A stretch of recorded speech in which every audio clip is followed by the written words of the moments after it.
listening to MindShock True Crime. This is the Maura case, our first Q&A on the case. Many have requested it. We'll be going over new updates, previously unreleased information, and more. I'm, of course, your host, Bruce McGuire. If you find the podcast interesting and informative, you can donate to our PayPal. Just check the link in the description. Make sure to subscribe to the channel. Hit that bell for notifications. You can also become a YouTube member right here on YouTube for exclusive streams and chats. Like and share Twitter, Facebook, Reddit, Patreon. Patrons do get priority for case topic, logical analysis, co-podcaster requests. You could also be a guest in the podcast depending on your tier. Questions, theories, thoughts, suggestions, rebuttals, debunkings of any kind, leave them in the comments section. Alright, we'll wait for everybody to get in here. I put some notifications out. I know a lot of people had a lot of questions in this case. And of course, the Maura series is the first true crime case covered on MindShock, and is the longest running true crime series here. I think MindShock actually might have the most amount of content and hours exploring the Maura case. The Missing Maura podcast with Tim and Lance actually might have more episodes, but a lot of them weren't directly related to Maura, and their episodes are relatively short. A lot of the MindShock episodes are multi-hour episodes where we go over a lot of information.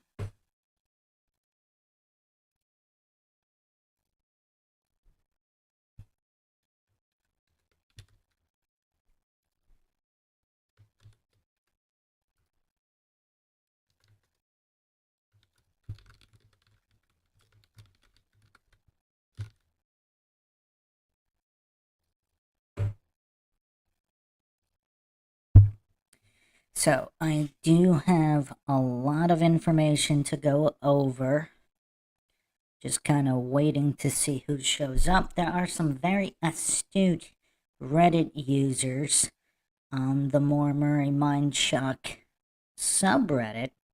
The only one that's not completely controlled, censored, and manipulated, unlike the sham subreddits like our Maura, and Maura sub has some decent mods, but there are probably half of them are still sham moderators.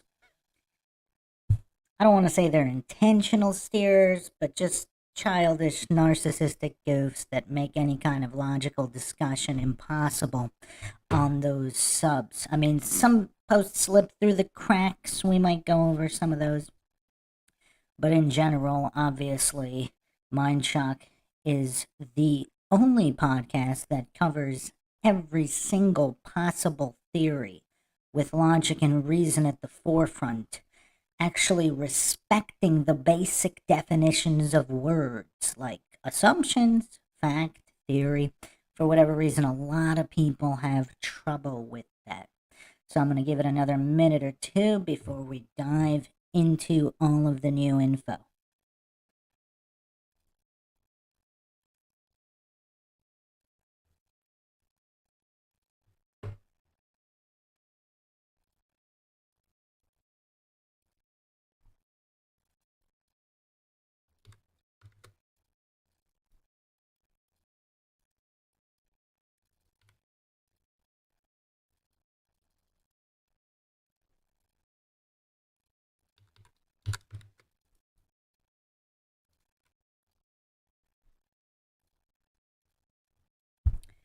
Any old-time listeners here? I remember a lot of the OG listeners from when we first started the podcast. I don't know if they're even still following the case anymore. Some of those users haven't seen them around in a while on any social media platform.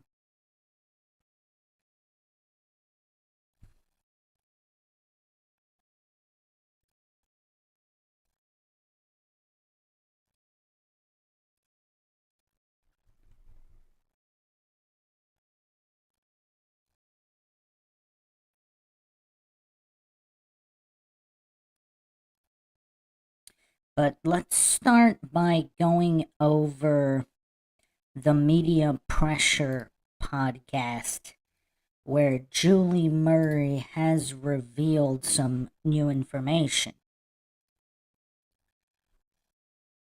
So, it was revealed, and Fred as well. I don't remember this stated previously, but apparently MAURA was heavily recruited as a track athlete. So, and not just any colleges, but apparently Yale, Harvard, some of these really, really top universities, and she chose to go to West Point instead. And there was confirmation that Ted Kennedy was the one who endorsed both MAURA and Julie for West Point. Make of that what you will. I mean, one of the reasons this case is just so enthralling is just the endless rabbit holes and coincidences and oddities. You don't really see this in any other case. And again, that's why it's the longest running series on MindShock, because we attempt to go down every single rabbit hole and upturn every stone in an attempt to get as close as possible to the truth. Now, there's some major barriers here, but a lot of people don't want to talk about UMass. They don't want to talk about West Point.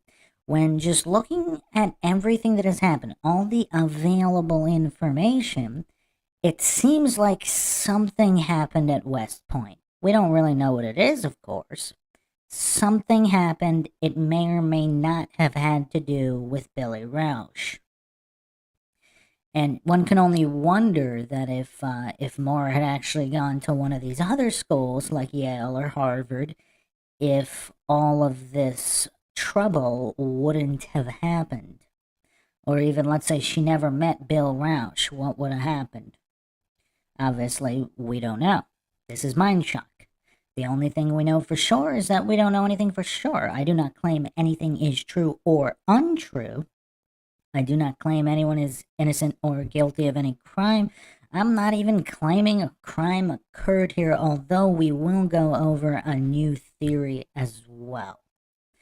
So another, again, oddity, if you will. I hadn't heard this before Julie said this, so MAURA's and possibly MAURA and Julie's favorite TV show was The X-Files.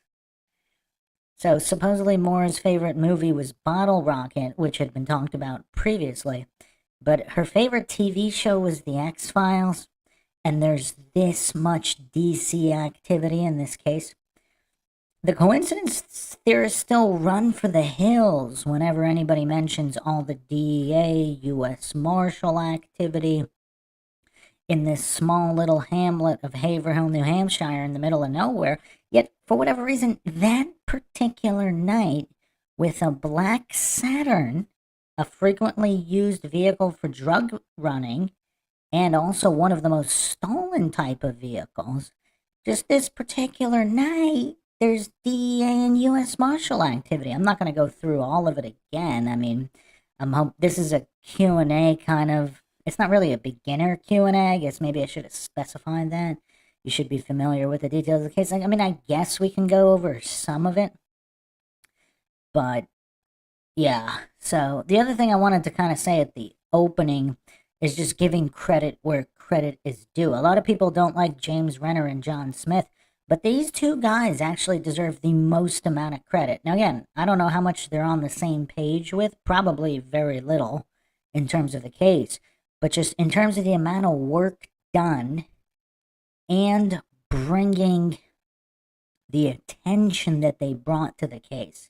Now, I'm not insinuating that this case wouldn't have gotten the attention it did, but we don't know if it would or it wouldn't have. So James Renner deserves all that credit. And James Renner did a lot of great work in the Amy Mihalovic case as well, just bringing it to public attention. His book on Amy Mihalovic, I would say it's probably better than his book on MAURA. I mean, they're both good, and they both bring attention forward. Obviously, the Murray family might not like James Renner, or his manner or the way he goes about things. But it can't be argued. I mean, I don't think it can be argued. So somebody could argue it, that James Renner and John Smith have pushed this case forward more than anybody else. And Tim and Lance as well, through the Missing Maura Murray podcast, bringing the attention forward. So yeah, these guys all deserve tremendous credit, despite whatever criticisms people want to levy in their directions. Sean is in here. Has anyone ever tried to explain why Billy Rausch was all over the Northeast United States in the days following Maura's disappearance? I did a few different episodes on it, actually. He went all the way to Maine. Yeah, a lot of oddities. He was all over. If you haven't checked out, I can't even recite the episode numbers by name because we're already so high. It's dozens and dozens of episodes. There was one episode focusing on his travels all over the Northeast. I did another episode focusing on whether or not he was at UMass that week that she went missing or the previous week. And he actually went back and forth real quick. On that episode, it couldn't have been that, it was within the last 10 episodes probably. He might have had somebody there locally who was keeping tabs on Maura. And where he traveled all over the Northeast after, that may or may not have was him connecting back with whoever he knew that was in the area with Maura. I'm not going to say it was the UMass police cadet. I don't know that. I'm not sure. I wouldn't even lean in that direction that it was definitely the UMass police cadet. But it might have been somebody else with a connection to the UMass police cadet, maybe. So there were 2 episodes that I kind of went into all of Bill Rausch's movements there. So more curiosities from the Media Pressure podcast. So Julie Murray got Kate Markopoulos to speak publicly. Now, does anybody think that's a little strange? Because supposedly Kate Markopoulos is Aaron Larkin's big sister. So, obviously, there are all the Aaron Larkin coincidences, her placing herself at the scene, possibly. She's injured, first day of track, Maura disappears. So many coincidences, not just with everything else, but with the track team specifically. I mean, Silent UMass has many different aspects to it. It's not just the UMass track team. It's not just UMPD. There's so many issues and oddities with Silent UMass. But Erin can't get her big sister to do a podcast, and somehow Julie Murray gets her to make some kind of public statements. Supposedly further episodes coming. Now, since the leaked interview with Kate Markopoulos, I actually developed a new theory. I'm leaning away from her being, not that I never claimed she was involved, but one of the theories is that Kate Markopoulos knows what happened and was a bad actor. After looking at the leaked interview, it seems like she was not a bad actor.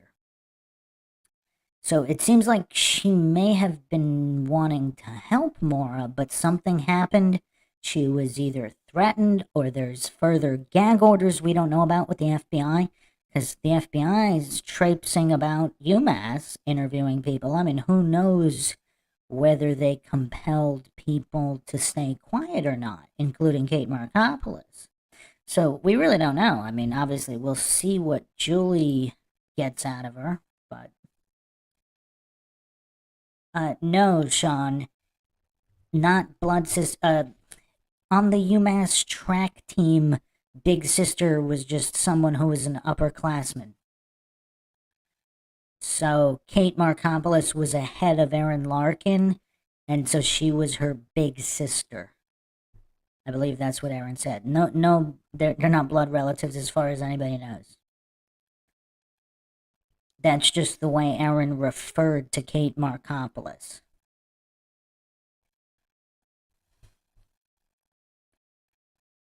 The other thing that's strange, so if Kate Markopoulos hates James Renner based on what he said about her father, criminal history, whatever, and Aaron Larkin hates James Renner, so why wouldn't Kate have appeared on Aaron's podcast? Unless, again, if she doesn't want to talk about anything and remain removed, but now all of a sudden she's going to be on Julie's podcast or a podcast Julie's associated with.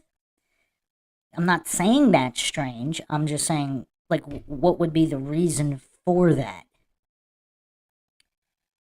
And of course, the issue with Erin, who put herself at the scene, endless funny business, denied that there were ever any charges against Bill Rausch and that nothing would ever, there is no court case. And James Renner made it all up. I wonder if she still believes that while she was in court testifying. But anyway, she's able to magically get all these FOIAs that other people aren't able to get. Some people think it's not strange that she was able to get all these FOIAs, but other users that I've talked to, they've submitted the same FOIA paperwork and they were denied, and Aaron Larkin was not. Now, does she have some kind of DC connections?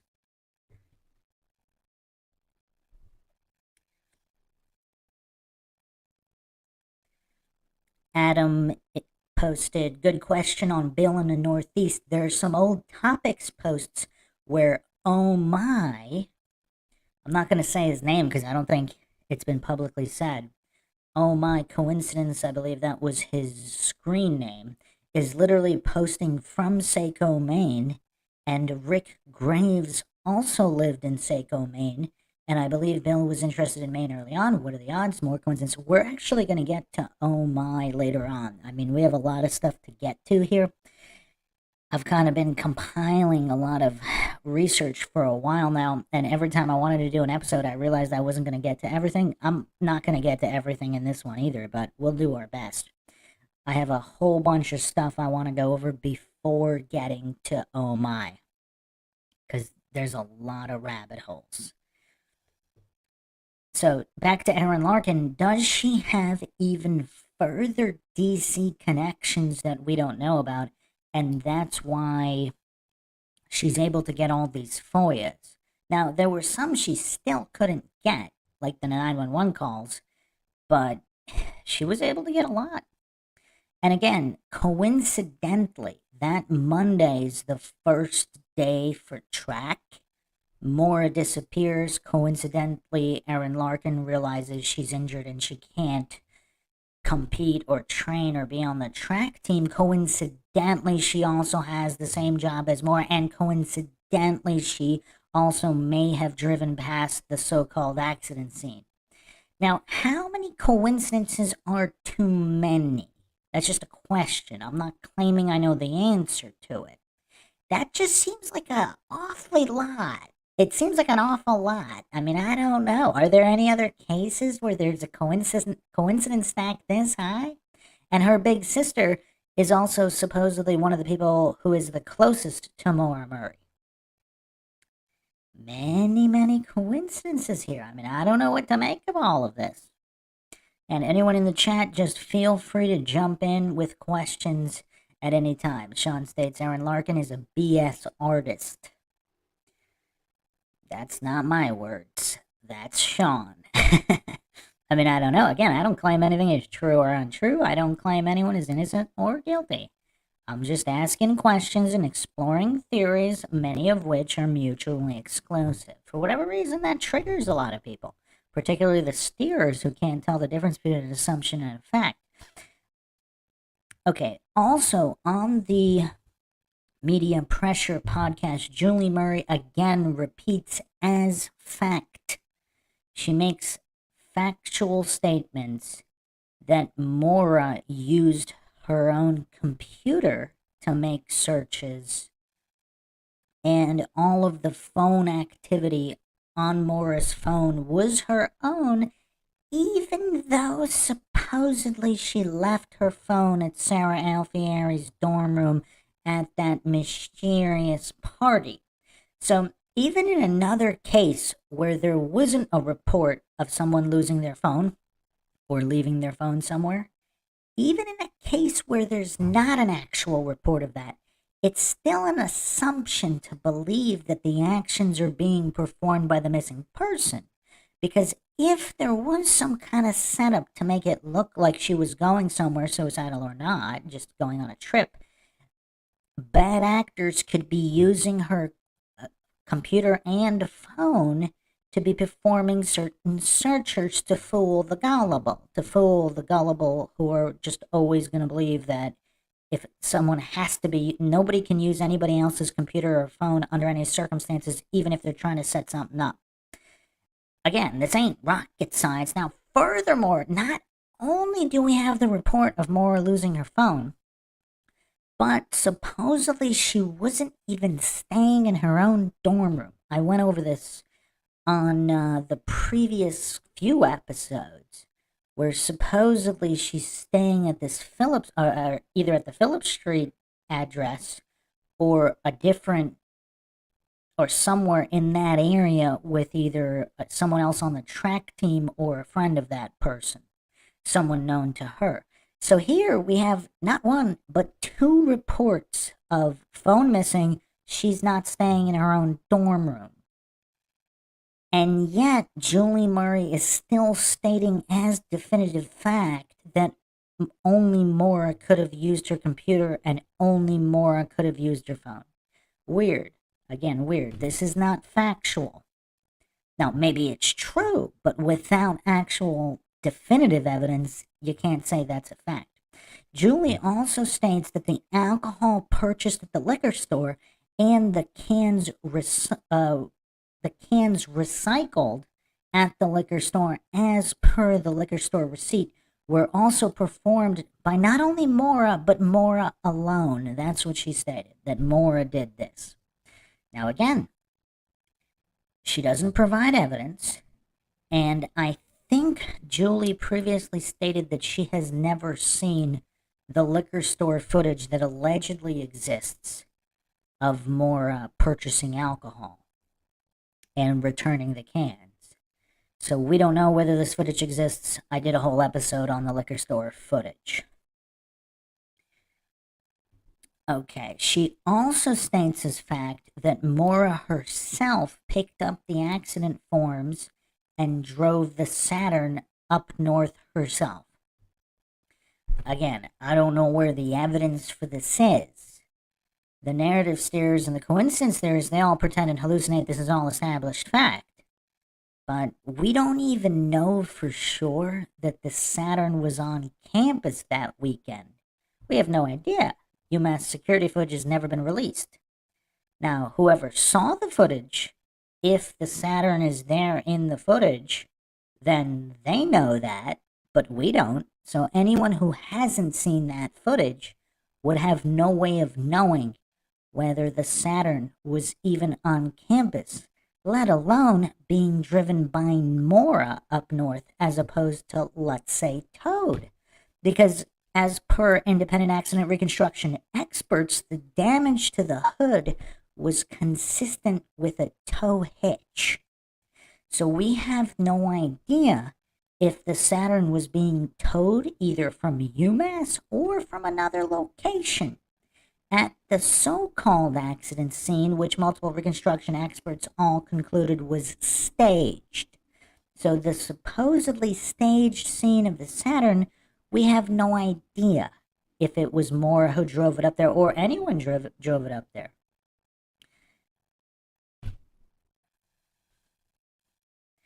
I mean, Butch Atwood is the least objective party out of anybody, out of all the witnesses. He failed at least one poly. He said the driver didn't look like the pictures, and yet all the gullible goofs take his ID in the dark across a hood as gospel when he changed his story about that so many times and failed a poly. So it's just kind of weird. It's just kind of weird, and yet the man smoking a cigarette, that's not taken as gospel from a far more objective party, and ignoring all the circumstantial evidence. Because if it's a man smoking a cigarette, as reported, people might not go out in the dark, in the cold, to help a random guy. But if it was a lone young woman, I mean, there'd be an increased likelihood that at least some of the neighbors would go out to help, and maybe they did, because there are reports of that as well. Julie also states as fact that it was MAURA who checked her own voicemail for the last time that afternoon. Also, another assumption, we have no idea who checked it. Supposedly, it could also be, I don't know, I don't have the phone records in front of me, but if it could also be checked remotely, some people think that Billy also checked it. So the big bombshell recently was, of course, there's some kind of paper or card in the Saturn with an individual's name and phone number. Now, Julie has stated that this individual told her that in over 19 years, the police never even called it. So again, we don't know if that's true or not, but that's what Julie is saying, which is kind of insane. I mean, is this a thorough I mean, there's still goofs that defend the police investigation in this case. I mean, it's kind of crazy. It's bonkers. Mind-shocking, if you will. So Julie said when she spoke to the individual, they said no one had contacted them. They had no idea that a missing person had their info. So the weird thing is that this family has a condo at Loon Mountain. So supposedly not very far from the supposedly staged accident scene. So Loon Mountain, if you look at the map on the screen, obviously there's the Loon Mountain 3, but Loon Mountain is, and you can also see the Forsyth sighting and the Warren area where there's the whole Tim Carpenter fiasco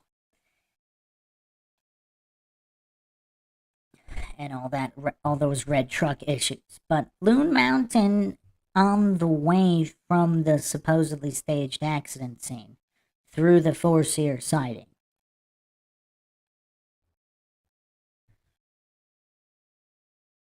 Then, of course, there's the mysterious backpack at the Pemigewasset Overlook on the way to the Jigger Johnson campground, which was supposedly a favorite place for the Murray family to camp.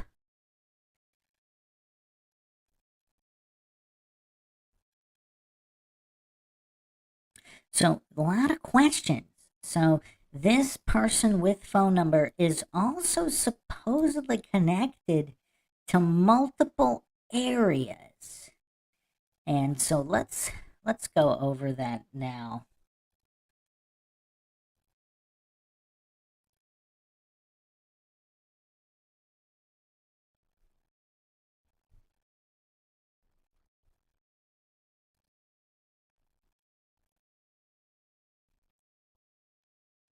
So supposedly there's a connection to not only Loon Mountain, but Hanson, Massachusetts, Maura's hometown, Burlington, Vermont, where supposedly there's directions in the vehicle to, although again, do we really know when those directions were left there? And also a connection to law enforcement. No surprise there. So Julie states that MAURA was looking for directions to New Hampshire and Burlington. So that's curious, because another issue is that Julie also confirmed that MAURA didn't actually have a printer in her dorm room.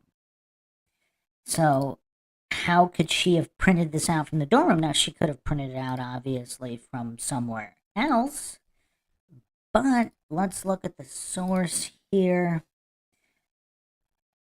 She did a TikTok on Julie Murray's TikTok. Someone asked whether MAURA had a printer in her dorm room. The answer is no, and this is significant for a couple of reasons. This was posted in the MAURA Murray Evidence 3 subreddit. We know that she had printed out MapQuest directions in her... Well, we don't know that because we don't know who printed out what when. And she also had a note card with handwritten directions to Burlington, Vermont. So printed out MapQuest directions and handwritten directions to Burlington, Vermont. Again, no one would have any way of knowing when she hand wrote those directions to Burlington. A lot of people like to pretend and hallucinate it had to have been only for this alleged trip that might have not even taken place if MAURA never left the UMass area, and all these gullible people were just fooled by the appearance, by the setup, because they didn't have the mental capacity to utilize logic and reason to examine this going all the way back to step one. So when did she print out these directions? Where did she do it? We know she would have had access to a printer on campus or in a library. Maybe she printed them for another trip. I asked investigators where in her abandoned car were these directions found. They weren't able to pinpoint that for me. What a thorough investigation. So if she printed the MapQuest directions the day of her disappearance, then someone could have seen her. Also, usually, for most printers, it'll say the date at the top that it was printed and possibly even the time. Now, they might not be accurate depending on the computer, but that should be on the directions, the printed ones. But apparently police had no further information on that.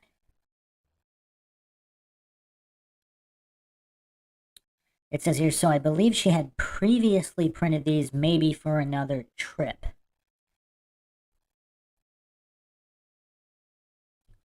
Now, Fred also stated that he discovered a note card that mentioned Burlington among many personal belongings she had packed in the car. Here's another thing, too.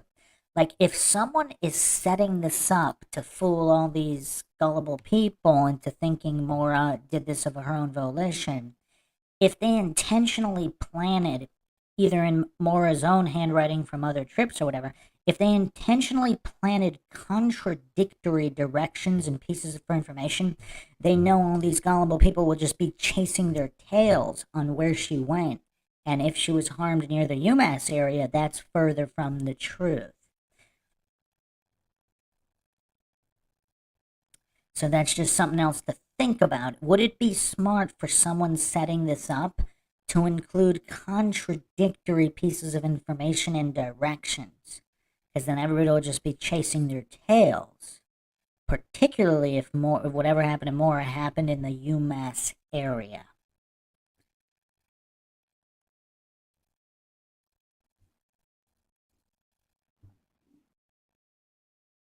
So there's apparently an index card with written directions to get to Burlington. Now, if this card was, let's say, in her dorm room from a different trip, whoever's planning this stuff could have just grabbed it, tossed it in the car, and a lot of the gullible will just get fooled easily. So apparently there was a search of Burlington on around February 20th, 2004. Is that accurate? That's what it says here. After the UMass PD did analysis of MAURA's computer, they discovered that she had downloaded MapQuest directions and studied a map of Burlington. Downloaded seems to be 2004 shorthand for used MapQuest to do a search rather than printed. These discoveries prompted the search of Burlington. To me, if they had this, I'm reading this post here, if they had found printed directions for Burlington and Stowe in the Saturn, I would think that Burlington would have been in their radar much sooner. When they make the discovery on or around February 18th or 19th, they never mention that she printed directions in the vehicle, so I'm still skeptical that these were printed directions in the Saturn. Julie says there were, but I am curious as if this was confirmed by law enforcement. So the other thing is, if someone found this written direction card and then used her computer that day, to do the searches so that they would match the card, then again, that's relatively easy to do, only takes a minute or two, and all the gullible goofs are fooled and go around chasing their tails up north, when if something happened to more around UMass, it gets further and further from the truth. Again, I'm not claiming that's true or untrue, I'm just examining that possibility and how easy it would be to do. I mean, it takes a minute to do these searches.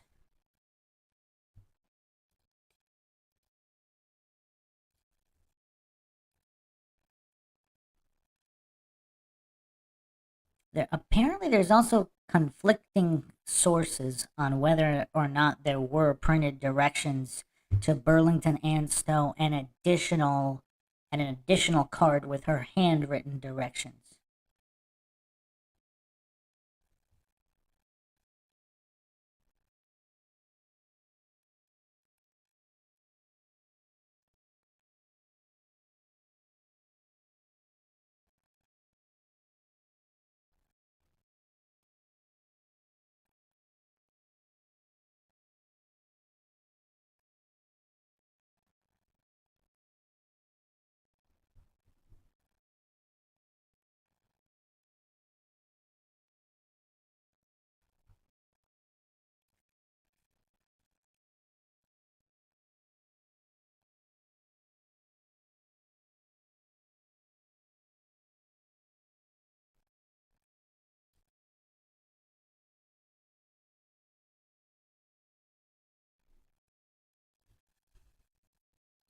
Just another avenue that can't be confirmed like so many in this case. I mean, there's literally almost nothing that can be definitively confirmed in this case.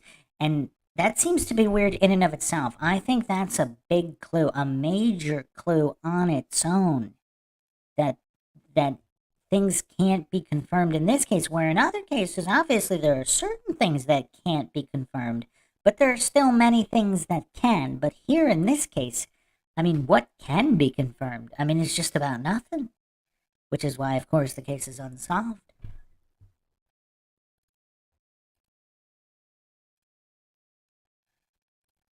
So let's go back real quick to the scene. So someone apparently found this image from a news report estimated February 14th, 2004. And it seems to contradict the so-called official narrative, because the tire track's nowhere near the trees. There's no real ditch, although, I mean, there could be a depression there. I don't know if we'd call that a ditch. And then Old Peter's Road is not plowed on the 14th, several days later. So we really don't know the exact condition of Old Peter's Road that night, but judging from this image, one of the images closest to the time of the alleged disappearance from the supposedly staged accident scene. So is it really that... Did the car really hit a tree? I don't know. Nobody really wants to talk about these things or re-examine the bottom layer of the house of cards that is the official narrative, which for whatever reason, a lot of goofs cling desperately to this to this so-called official narrative, where if it's not true, it actually explains a lot more, including why the case is still unsolved. Because going back to square one, I mean, I don't know why that's so controversial for coincidence theorists, but anybody doing logical, neutral, objective investigations, when there are these many unknowns, you have to re-examine the base layer. Because the MAURA case is simply a house of cards, and you got people wanting to spend all this time on the top cards, when the entire bottom layer might not even be legitimate. And they're just too terrified or mentally weak or cognitive dissonant to re-examine that base layer. But obviously on MindShock, we do not assume anything is true or untrue.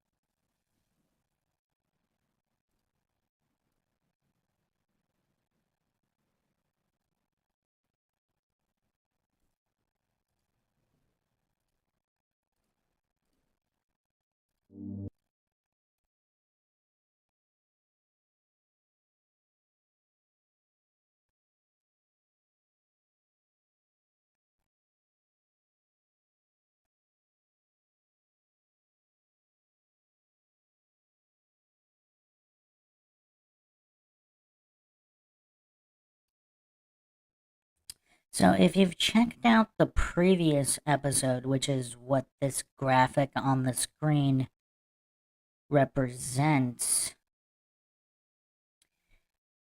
you could see how there are so many issues here, including the connection of the individual that MAURA may have been staying with if she wasn't staying at her dorm. Now, the other reason there are so many problems with this case is, of course, the A-frame. Just the amount of, we got Officer Pepper, who's pepper spraying old ladies in the area. We just have so much shady business and so many shady individuals. It's really impossible to nail anything down in this case. From the Moultons to the cops, nothing really adds up here. So how do you make heads or tails of anything? Hello, true crime fangirl. Yes, Sean. If Butch Atwood was lying or mistaken, everything that's been assumed from the jump is false. Well, here's the thing, too. Even as part of the official narrative, the New Hampshire League of Investigators, they have all these investigators. They got independent accident reconstruction experts concluding that the scene was staged and the damage to the tow hitch is not from a tree, or the damage to the hood is not from a tree, but from a tow hitch. Why are people ignoring that? It's weird. A lot of the goofs are just hallucinating that didn't happen. We're not talking about one accident reconstruction expert. We're talking about multiple ones. So, not to mention just basic common sense. You look at the hood of the car, it looks like it was a tow hitch, not a tree. Mr. One-to-One, it didn't. That was me skipping around through the video that's on the screen from the previous video. As long as my voice didn't skip. I skipped through the video just to get this graphic on the screen where we have so many shady individuals and shady areas.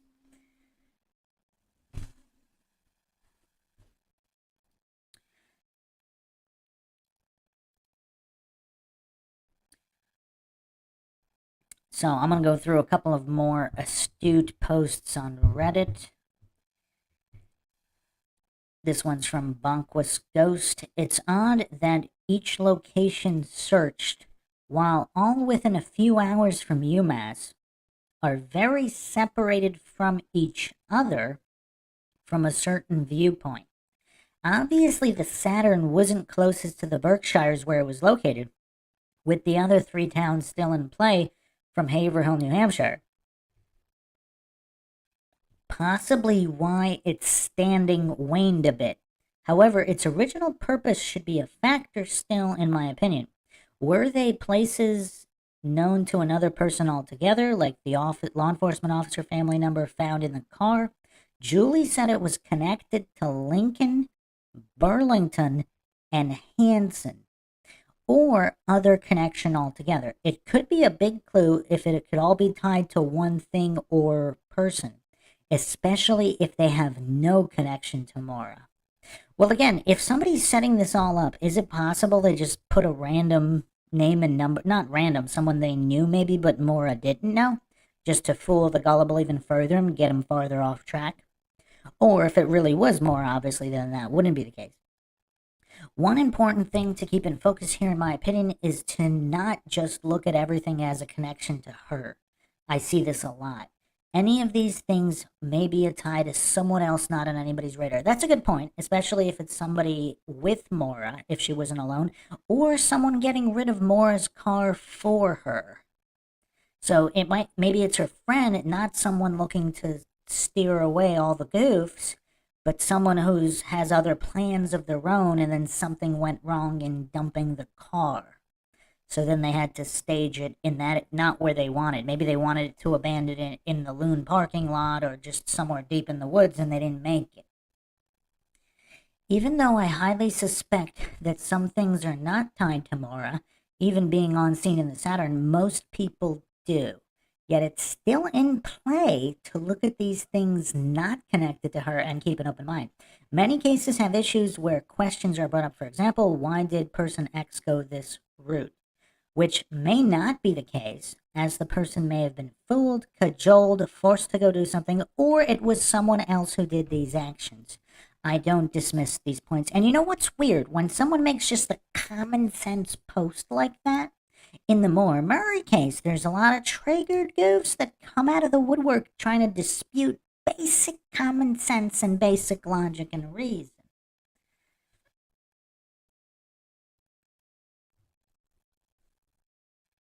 Yeah, we're going over that right now, True Crime Fangirl. We went over some of the initial points. Now we're going over the individual's information found in the vehicle that Julie had stated law enforcement never contacted in over 19 years.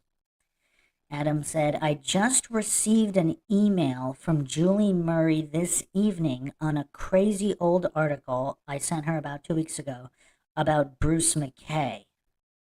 Her response tells me it's possible the Murray family still considers him a person of interest. Well, here's the other thing too. If someone is staging Maura's Saturn in New Hampshire, like let's say Maura's at UMass or somewhere else, someone's having it towed or maybe driving it, whatever. If there's some kind of accident, I mean, they don't know that Officer Pepper's cruising around looking for private citizens' rights to violate. They don't know that Officer Pepper even exists. So if they run into him and it causes some kind of an issue, that could have changed the plan, whether or not Maura was there or not.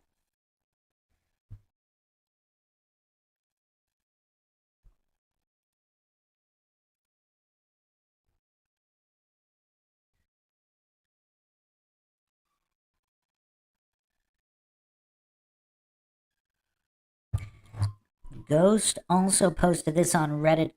Also, not for nothing here, coincidentally, Christine McDonald had a connection to the Berkshires, to a home on an actual street named after Cornwall on the Hudson where her and her husband resided. Was this their vacation home they rented out as the Salamones did?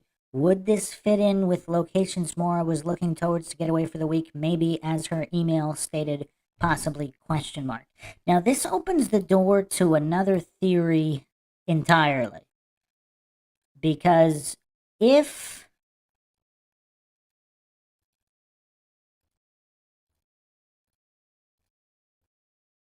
we're looking at the McDonald's, so again, this is one of the most mind-shocking things in the case.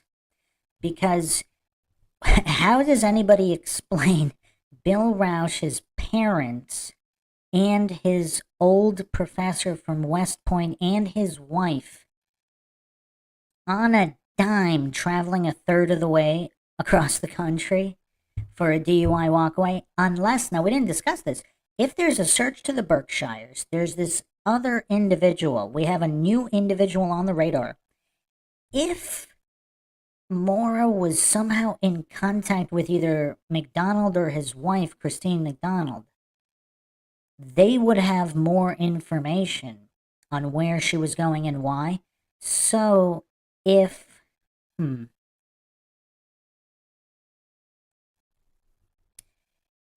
would that explain why they knew something wrong? Like, let's say Christine McDonald said they would allow Maura to use their home in the Berkshires, which she searched for, and Maura never showed up. Like, let's say there's a caretaker of the home or whoever, and that's that other number, and they're lying for whatever reason if the McDonald's told them that.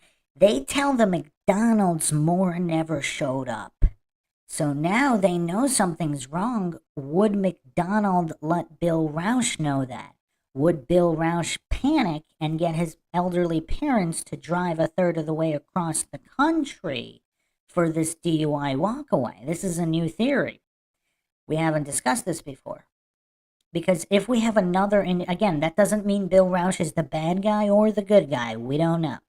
Now, if Maura perhaps confided, if Bill Rausch is the bad guy, if Maura confided in the McDonald's and didn't know that the McDonald's loyalty lied with Billy, would that explain some of this situation? Again, I'm not claiming that's true or untrue, or maybe it didn't lie with Billy. Maybe they were neutral. Maybe they weren't going to take sides between Maura and Bill, but they simply informed Bill of what was going on when she didn't show up. And maybe she was met with foul play. And maybe if Maura also mentioned to, let's say Maura was closer with Christine McDonald. We have no way of knowing any of this, but let's say she was. I don't know how many times she met McDonald or his wife Christine. Supposedly there was some wedding where they were all there. So would she have told Christine McDonald about a second or third choice? So when she didn't show up at the Berkshire's home and she didn't show up at the second or third choice, is that why Billy was running around the Northeast? Because he had insider info from the McDonald's if Maura somehow talked to them or another person who informed them of something. Because supposedly Bill Rausch was on the phone with McDonald the exact evening when the Saturn was being staged, or allegedly when Maura was driving and whatever happened. They were on the phone at that time. So would this theory explain that if we're missing a link between the McDonald's and Maura? Perhaps it's not, because all this time we were thinking maybe Bill told the McDonald's something about Maura. What if the McDonald's told Bill something about Maura?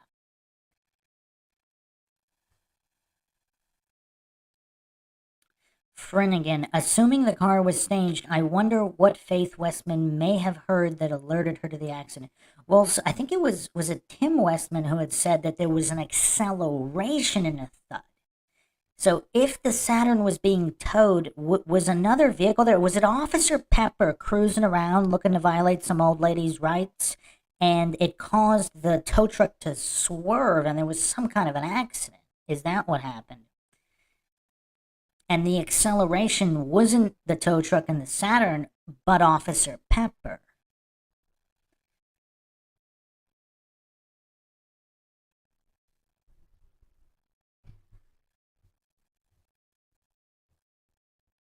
Oh, did I miss some questions? What are you guys laughing about?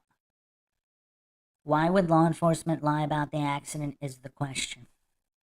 I mean, do they not know? Or, like, why are they withholding the photos at the scene that Cecil Smith took? Which is also kind of weird. And all these other DUI walkaways, why would they even take photos? It's kind of weird. So I actually posed this theory. What if Cecil and the local cops thought Williams, the police chief who supposedly liked to drive around drunk, what if they just assumed that he was involved even if he wasn't? So they covered up something that didn't need to be covered up. And at that point, what are they going to do? Admit that they were covering it up? Like, they're already dug in. I mean, there's no way out of that. So I think that might be a possible theory.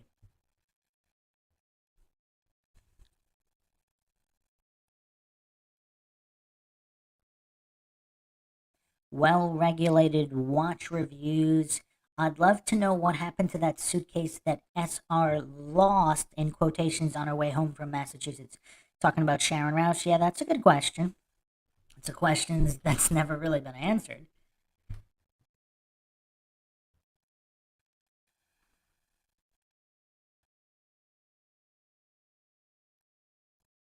Mr. One-to-One, I left ages ago. Life's too short. What are you referring to?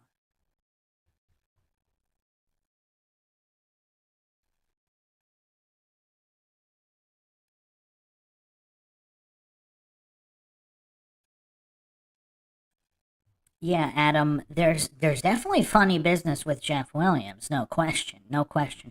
One of the most suspicious things I found is, kind of forgot the exact details already. We're so many episodes in.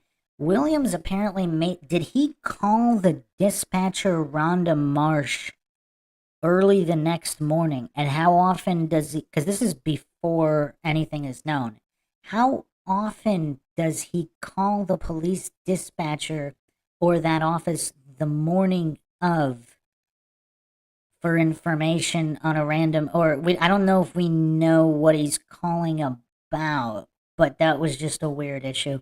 And of course, the switcheroo between him and Cecil Smith, if he was driving drunk, ended up in a ditch and had to switch between the SUV and the sedan. I mean, you can't make this stuff up. I mean, this case has a laundry list of coincidences and oddities longer than any other case. Oh, I gotcha, Mr. One to One. I mean, this isn't the time or place, but is Brenda Craig in drag, I guess? I don't know. All right, let's focus here. Who did a Face Killers podcast recently? I did not do the Smiley Face Killers yet, but it's been on the agenda for a while. I have been compiling research on that one. That one's a bizarre case, definitely. It seems to be a lot of different variables involved in that one, probably not a single individual. True Crime Fangirl, absolutely. The confidential informant angle is weird to say the least. And also in the Stephen Avery case, Teresa Hallback possibly being a CI also would explain a lot of things. Views, yeah, I'll probably be releasing that in 2-3 months. It's not at the top of the list. I got a lot of other cases to get to.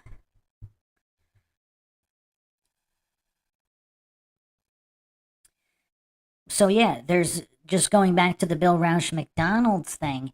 Is it not Bill who told the McDonald's something, but the McDonald's who told Bill something?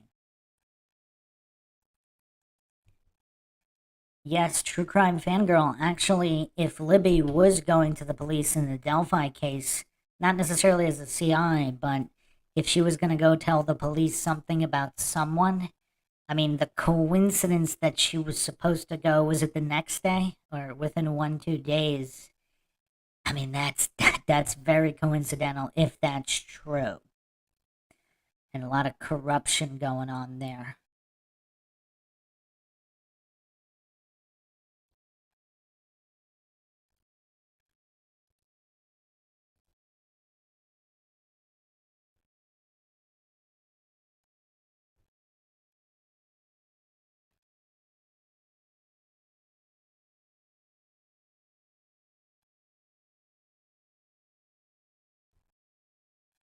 There's some strange posts here.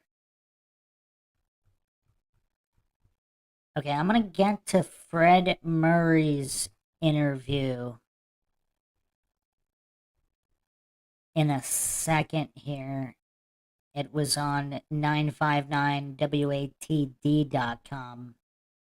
The 20th anniversary Maura Murray awareness interview.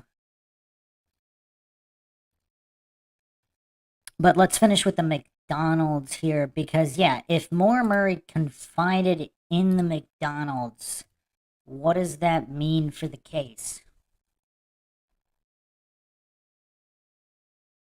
Yes, Adam, that jumped out at me more so than many other things, because it just seems strange. Like my first question is, how often has he ever done that? And if he's never done that before, that's a major red flag. But if he does that all the time, if he simply calls first thing in the morning about literally everything that happened the day before. Now, as a drunk, I mean, if he was a functioning drunk, I mean, I don't know any of this, but I mean, I don't know. If you're driving around drunk at night, how early are you going to get up?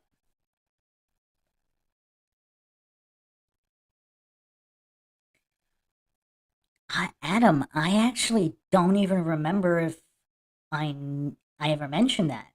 I mean, we're so many episodes in, I don't recall that, Adam. Adam just stated, let's not forget that Jeff Williams also worked with Bruce McKay in the Haverhill Police Department before McKay worked in Franconia. And then also, let's not forget that guy, who was it? Was there another police officer who worked with McKay who stated that, oh no, that wasn't McKay. That was, who was the other officer? John something? Adam, you probably remember. Who was the state trooper? Monahan. the guy that worked with Monahan said that Monahan was first on the scene, right? That's kind of weird. So Monahan was going around telling people he was first on the scene, and then the state trooper Monahan, he was the one that got demoted to desk duty right after this, right? Or within a few weeks. Adam, you seem to know all these details. True crime fangirl? Over 5 years, I guess. I mean, I've only been doing a lot of podcasts the last couple of years. The first 1, 2 years, we probably did like one a month, something like that, if that, for the first year. But yeah, the MAURA case, the Oxygen documentary, it was just so illogically done. I had to do my part to bring logic and reason to this case. And then same thing with making a murder doc. I mean, it's just, there's so much out there in the mainstream that is just pure illogical nonsense. It's just nothing but logical fallacies, which is why I think it's so important to make people aware of what logic even is and how committing logical fallacies brings you away from validity. Mr. One-to-One said, I've witnessed undercover doing crazy stuff to cover up the operation firsthand. Well, there's no shortage of reports of that. So Adam said they were short on manpower around that time. Yeah, McKay was working in Haverhill Police in 95. Yeah, Monahan definitely weird.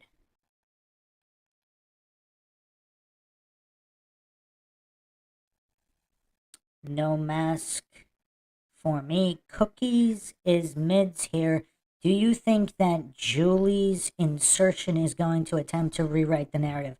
Not sure. Not sure what she's getting at. I don't know if she's intentionally trying not to rock the boat by kind of sticking to a lot of the so-called official points of the narrative. And she's just going to slowly slip in bombshells that are going to tear the narrative apart because she doesn't want to make too many waves by just doing that right off the bat. I don't know. I'm also curious of what Julie's going to say about Bill Rausch. I'm curious. So the thing about the Rausches and the Murrays, I brought this up on other episodes too. It seems almost like they have dirt on each other, and there's some kind of an agreement where they don't really talk about each other, or at least not in a negative light or overly negative light, which is kind of weird. It's kind of weird. And the McDonalds have been mostly silent as well, other than those 1 or 2 emails with Renner, which, of course, McDonald couldn't really back anything up. I'm curious as to how Julie got Kate Markopoulos to talk when Erin Larkin couldn't get, because Kate is Erin's big sister, unless Kate hates Erin for some reason.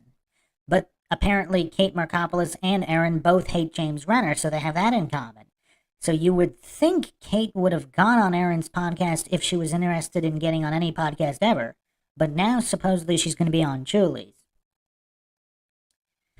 Brutally Honest asks, Bruce, do you know if they've ever traced the location of the phone call whimpering sounds were heard that her MAURA boyfriend Bill Rausch had received the night MAURA turned up missing? So this was supposedly blamed on the Red Cross.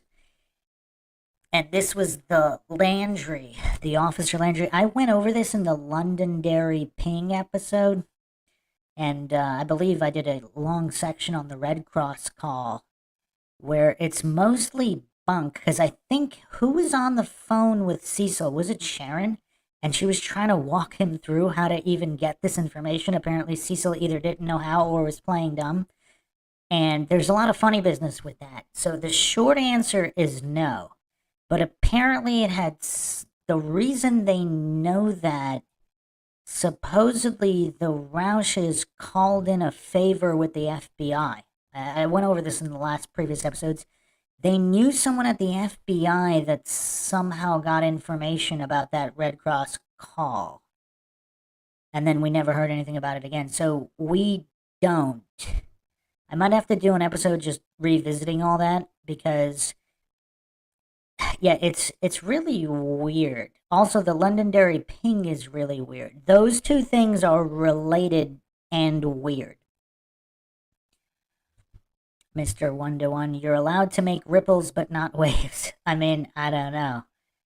This is one strange case. The other thing, again, I'm not saying anything is true or untrue, but Julie Murray herself worked for some kind of Department of Defense contractor with the DC connections, just like all these other individuals with DC connections like Aaron Larkin. It's just really weird. I'm not saying it means anything, but in other cases, you don't have the family member of the missing person connected to Department of Defense contractors or DC circles. So I'm just saying. You also don't, if the person disappeared in some hamlet in the middle of nowhere, you don't have DEA and U.S. Marshal activity occurring the night of their disappearance. So you don't have all this security footage withheld. You don't wait 13 years to release a couple stills from an ATM. And liquor store footage still, as of yet, unreleased, if it even exists. All the UMass external parking lot footage not released. All the UMass common area footage not released. So nothing is verified, but the security tapes do exist. You would think the FBI checked all of them when they investigated at UMass. No Mask for Me states, I am starting to believe that there is a connection between the agencies such as the DEA, U.S. Marshals, and FBI and the Saturn. To me, it is pretty apparent that MAURA was overhead. So I did an episode on this where I postulated a few different theories. One is that MAURA is not involved in anything, but if she was driving that night, if the Saturn wasn't being towed, which is a huge if, they got the wrong vehicle. Because Saturns were one of the top drug courier vehicles, Black Saturns, and Black Saturns were also one of the top stolen vehicles within the years around 2004. So if they simply got the wrong vehicle, ran it off the road because they thought it was a drug dealing vehicle, and then if MAURA either got injured or even killed, they would have shut that whole investigation down quickly. Like, how often have you seen in the news whenever the FBI or DEA accidentally kills an innocent person? How often would that ever be made public? Just a question. Brutally honest. Also, her friends that were with MAURA the night before, they never wanted to speak about MAURA or about that night before when they were at that party. Definitely weird case. I'm going to address that, brutally honest. There's a new theory that I have that after we go over all this info, I'm going to bring out a newer McGuire theory. I think it's going to be like the third or fourth McGuire theory in this case. Not that I think it's true, simply just an additional theory to add to the table. Mr. One-to-One, the problem is MAURA was an adult. And for whatever reason, the police were either pretending it was a DUI walk-away for some reason, or they honestly believed that. Who knows? Based on all the available information, it seems like they didn't honestly believe that, but I don't know. Adam states, good points. There's an early rumor that MAURA was mistaken for a local snitch. Well, also, we're talking at night on these country roads that are not well lit. So, and there's documented DEA, U.S. Marshal activity in this hamlet in the middle of nowhere. The other strange thing is the 2004 Town Minutes report specifically mentioning human trafficking. That seems kind of unusual for a little hamlet in the middle of nowhere. I mean, not that human trafficking doesn't happen in small towns, but I mean, how often is it specifically cited on Town Minutes reports? And I don't know, how close was Ghislaine Maxwell's New Hampshire home to Haverhill?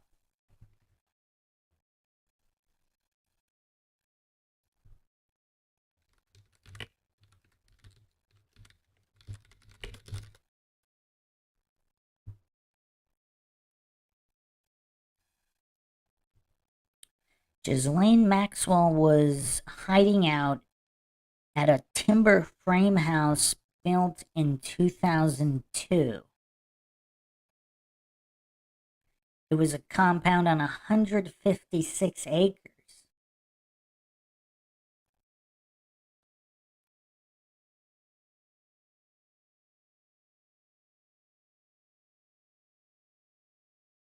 It was Bradford, New Hampshire.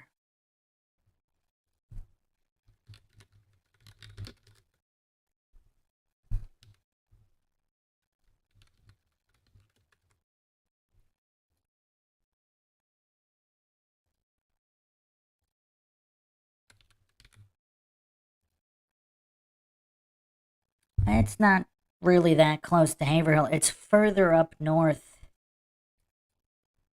Oh, my bad. It's further down south. It's actually closer to Massachusetts, about halfway to Massachusetts. Bradford, New Hampshire, about 70, 80 miles south of Haverhill. That's where Ghislaine Maxwell's compound was, where she was hiding out.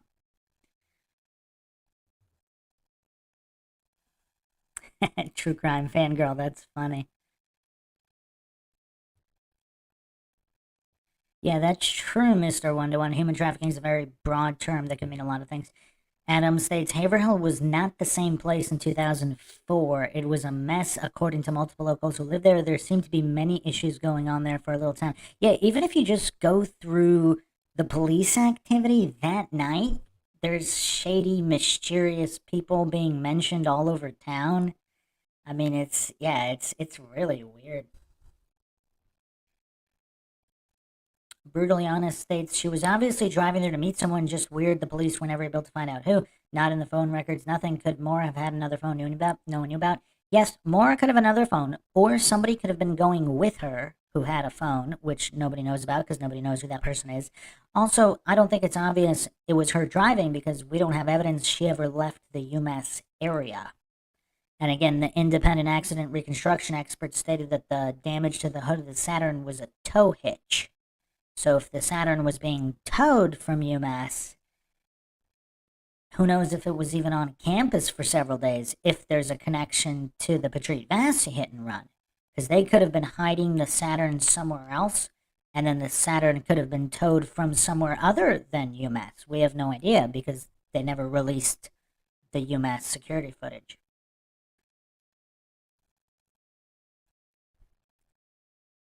It's a good question, Sean. We went over that on earlier episodes, a lot of different theories.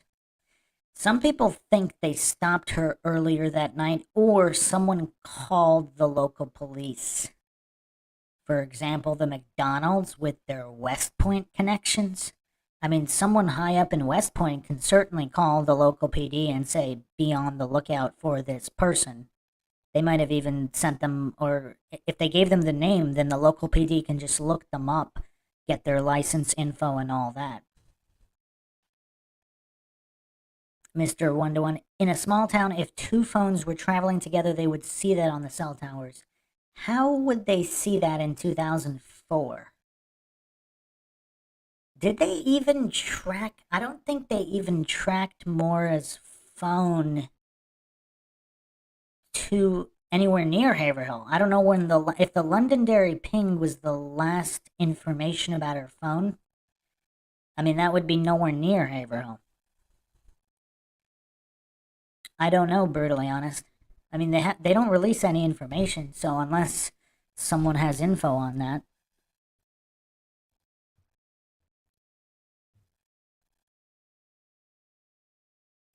So supposedly Christine McDonald's home is only about an hour from UMass.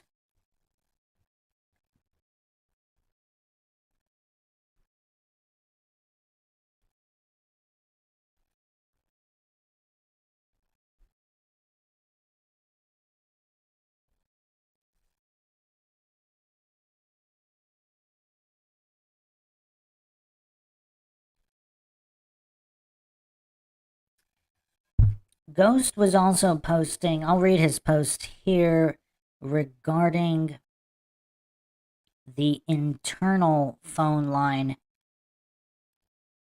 at UMass, which UMPD could have most certainly found out about, but they said the person moved on. I mean, that's just another oddity. Do you guys want to spend more time talking about the Londonderry ping? Because if you do, that's fine. Or I'm going to go to more UMass issues. This is open Q&A, so I'm going to let you guys call the shots. I mean, we can do both, but whatever you guys want to do first. Do you want to go over the Londonderry ping some more?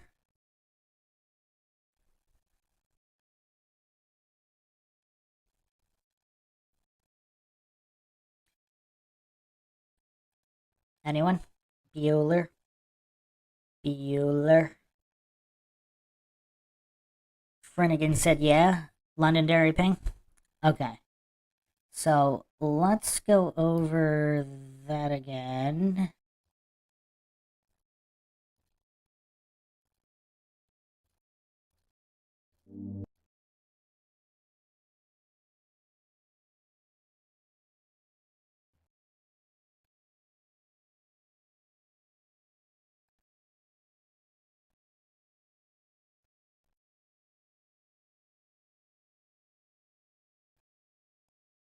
What?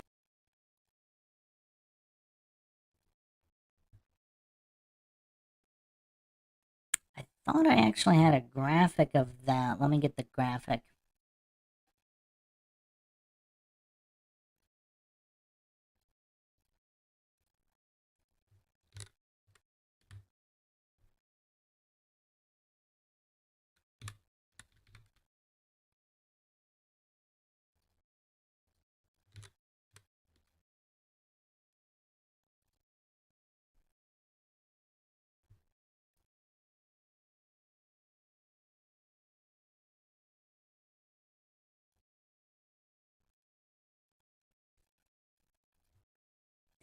Okay, so first of all, there's the issue with the two Londonderrys, because apparently we can't 100% know which one it was, because apparently Todd Landry, in his just incredible competency, never cited.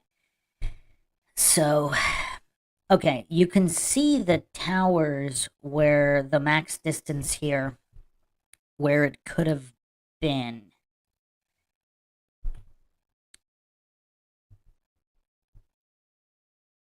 So, if it was the one in Vermont, it's 45 minutes from Goshen, which is where the previous year's New Year's Eve party was. Some people believe that might be connected to the case. I'm not sure.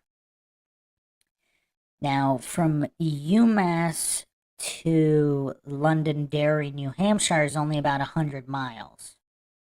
So the circles are where the cell phone could have been.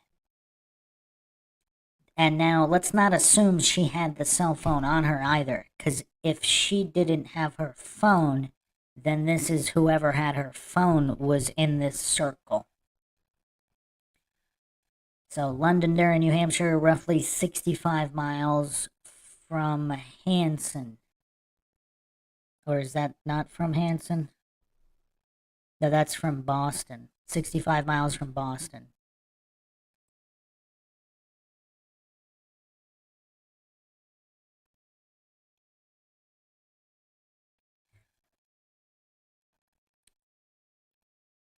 Londonderry, Vermont, 95 miles from North Haverhill.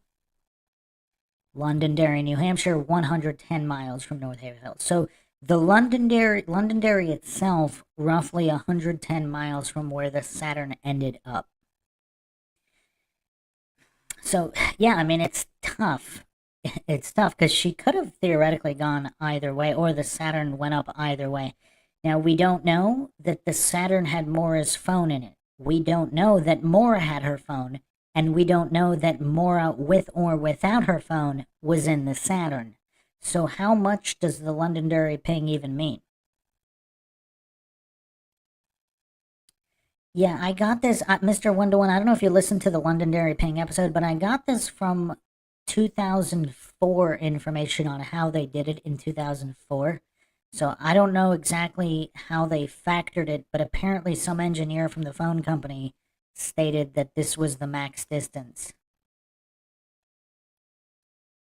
So I just made a rough estimation here.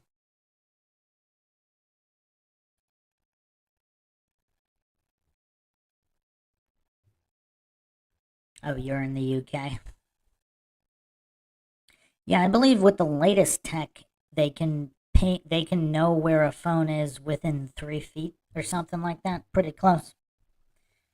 I'm not sure about rural areas though.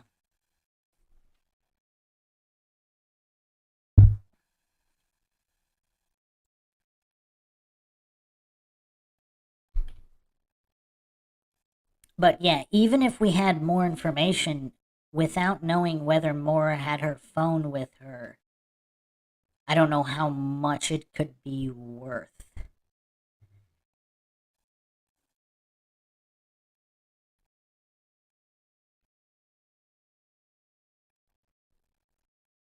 Anybody got any more questions about the Londonderry ping?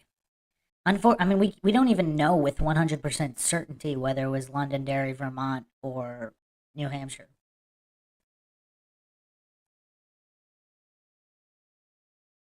If nobody's got any, MAURA's phone was coming off a 93.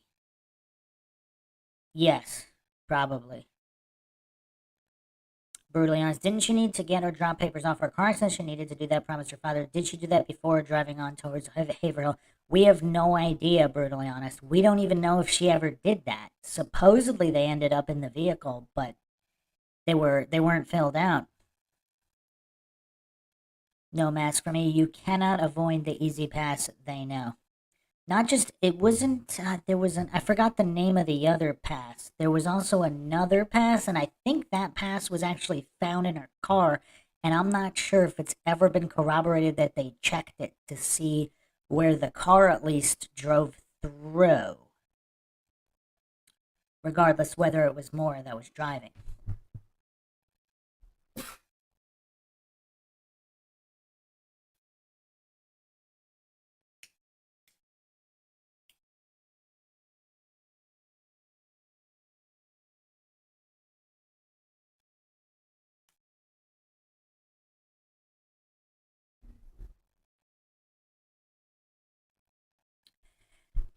Sean, some of the tolls supposedly had cameras, but not necessarily all of them. I actually haven't seen definitive information on that. Also, without knowing exactly which route was taken, but you would think, even if the Saturn was being towed, yeah, you would think there would be footage somewhere, either in tolls or from some random footages, random banks or higher level places of business. You could see it in the background maybe, but they would have had to do some serious legwork to check literally every camera on every major road up.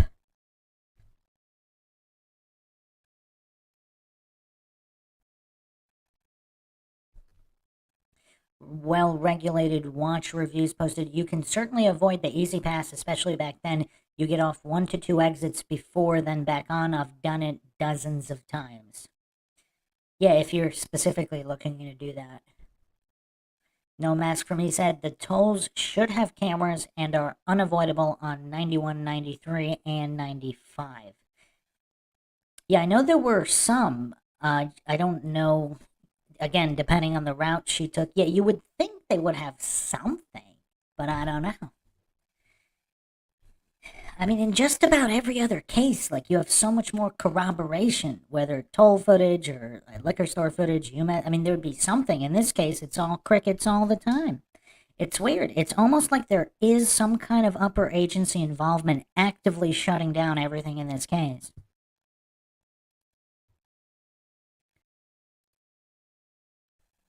Anybody have any other thoughts on Londonderry? Or we can move on.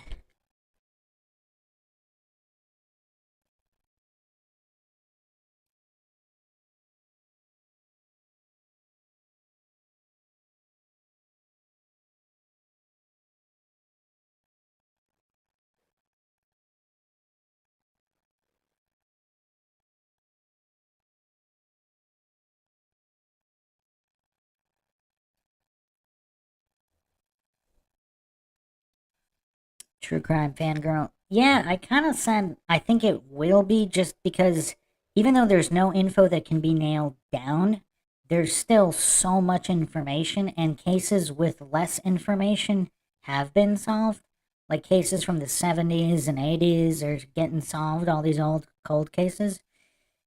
I think there's enough to solve it. Now, it seems like there needs to be some kind of an event to get over the hump, to get over this silence, unless it really was some kind of upper agency involvement that got her killed. I don't know if they would ever admit that, in which case they probably wouldn't allow it to get solved. But if it wasn't that, then yeah, I think it'll get solved.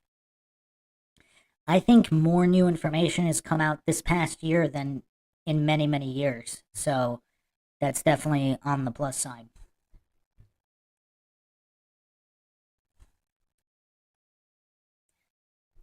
No Mask for Me asked, do you think Erin Larkin had a hand in the staging? She did say she may have passed the scene that night. Yeah, she's a weird one.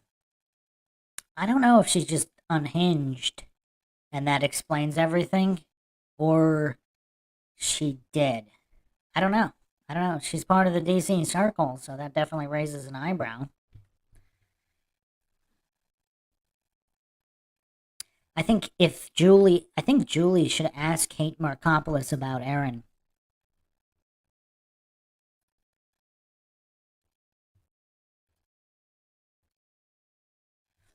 But let's continue with one of Ghost's posts here.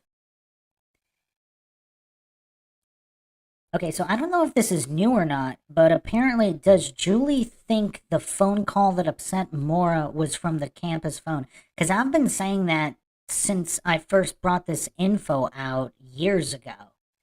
That there was a phone to the desk line from the UMass campus.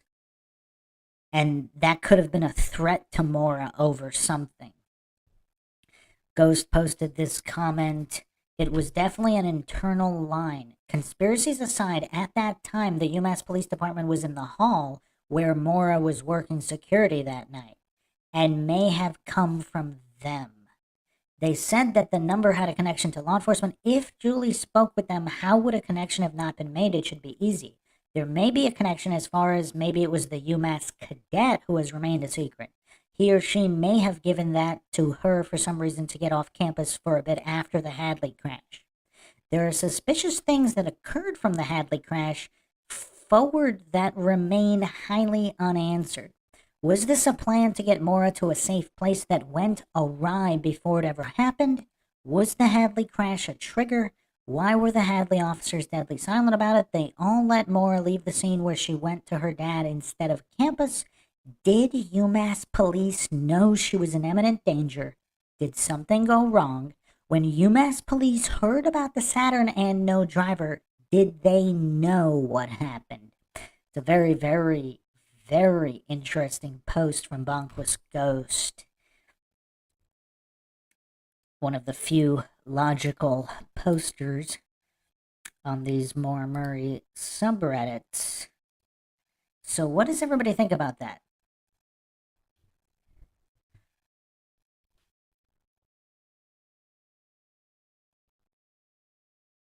Well-regulated watch reviews about Erin. She's a weird one, understatement of the century. Well, I did a multi-hour podcast on Erin Larkin and her chosen moniker, Gorilla Ontologist, from these Illuminati books. I mean, that's to sow strife and discord. I mean, it's just weird. Everything about her is weird. But again, I don't know. Maybe she's a good guy and she's just unhinged and she's trying to help, but she's unhinged, so it's weird. Well-regulated watch review said, I think JM tried to keep EL close to read her feeler out, but I think, to be honest, Erin Larkin played Julie Murray. It would be interesting to hear Julie ask Kate Markopoulos questions about Erin. Because if Kate Markopoulos has information about Erin, information that would prevent her from ever being on Erin's podcast or having anything to do with her, that would be interesting. Mr. Pickles, why won't Billy take a poly? Well, polygraphs aren't accurate, but he should definitely do a brain fingerprint scan like Stephen Avery did. That would solve this case right quick. I mean, I mentioned it before. The fastest way to solve this case is to brain fingerprint scan every single person still alive that has any kind of connection to this case, including all of the UMPD. I mean, that Skinner guy. I mean, literally everybody still alive. If you brain fingerprint scan them questions about everything, you would solve this case in one day.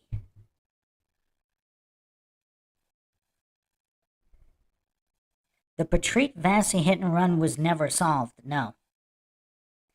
Not only never solved, it appeared to have been actively shut down and prevented from being investigated.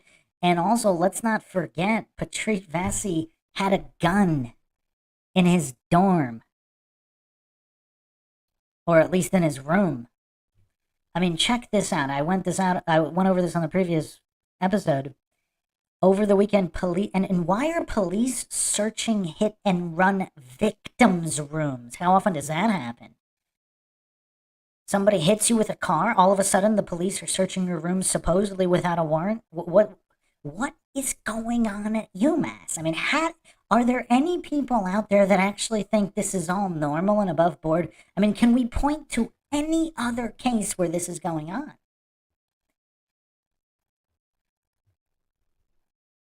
No mask for me. Kate, oh, are you saying Erin lied about Kate Markopoulos being her big sister on the track team? That'd be interesting. That's a good question. I don't know if a third party corroborated that information. Because I don't think when James Renner spoke to Kate Markopoulos, I don't believe any of that information about Kate Markopoulos being Erin's big sister came from anyone other than Erin, but I'm not sure. That's a good question.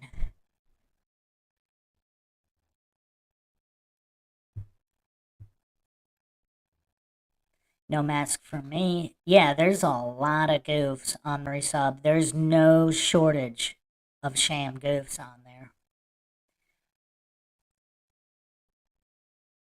Brutally Honest posted, well, it is weird to me Maura was able to directly walk away after the crash when leaving the party and driving her dad's car. As far as I know, she was never breath tested or taken to the PD. Correct, yes. No protocol was followed that night. Coincidentally, no protocol was followed in Haverhill either. You have two back-to-back car accidents where no protocol is followed. Now, the creepier version of this, Ghost was kind of saying, was this some kind of staged attempt to get Maura out of this situation if she was a CI? On the other hand, was this the first time someone came after Maura, and that's why she was so shaken? She knew someone was going to come after her, which is why she wanted to get the heck out of UMass campus and go to her dad at the motel. And someone ran her off the road, possibly someone with connections to police departments.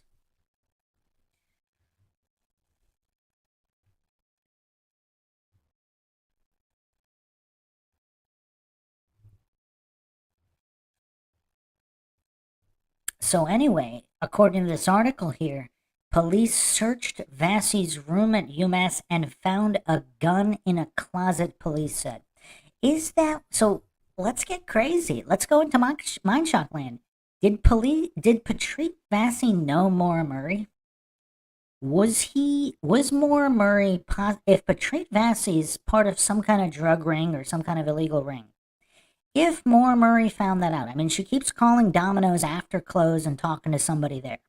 So if she maybe knows about Patrick Vassy, she gave someone info about Patrick Vassy. Like if there are some corrupt cops in UMPD or Amherst or whatever, if they went after, so you know what's weird? I've never brought this theory before. I just thought of it right now.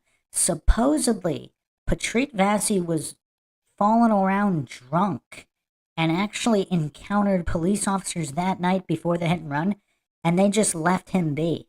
Is it darker than that? Did they know somebody was going to try to take him out that night? And they intentionally left him drunk in the road, setting him up for the hit and run. Was Maura the one that blew the whistle on this? Is that why? Was the hit and run some kind of the fact that he survived, he wanted nothing to do with this, which is why he called the idea that Maura hit him far-fetched, because he knew exactly who hit him and why? Is that how he knew it either wasn't Maura or said it wasn't? It was far-fetched, even though on record he doesn't know who she is, but he's got a gun in his dorm room.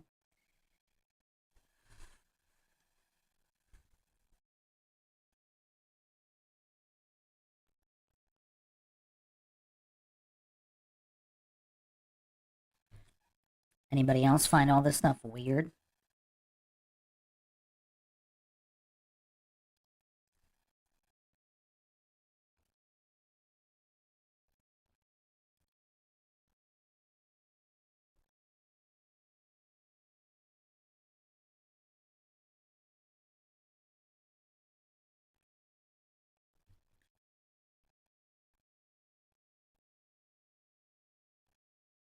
So Golden Mod Temp posted this on the Riddle Me That with Art and Maggie. Maggie says that they have more info, that they spoke with the officer supervisor at the Hadley crash, and they claim the officer was just lazy, didn't want to do the paperwork, and was not the sharpest tool in the shed. Yeah, Art and Maggie, man, what a bunch of steerers. I still don't know if Maggie was in on the steer. Because Art Roderick wasn't cryptic about it. I mean, he said his mission was to put the police conspiracies to bed, not to find the truth, not to get justice for more. His only mission was to put the police conspiracies to bed. He openly admitted that in Q&As on the Oxygen Show. I went over that in previous episodes. Now, Maggie might have just been silly enough to, I mean, she just seems very silly and illogical, so she probably just bought whatever Art was peddling and thought it was the truth, even if it wasn't. But who knows? So, yeah, the Hadley crash, major question mark.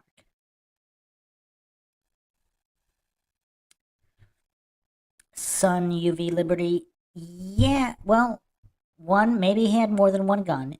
Two, did he not think, if he didn't think anybody was going to come after him that night, so he had the gun as kind of as insurance, he didn't know that MAURA told anybody anything. Because that same night, that Thursday night, that's the so-called breakdown at work.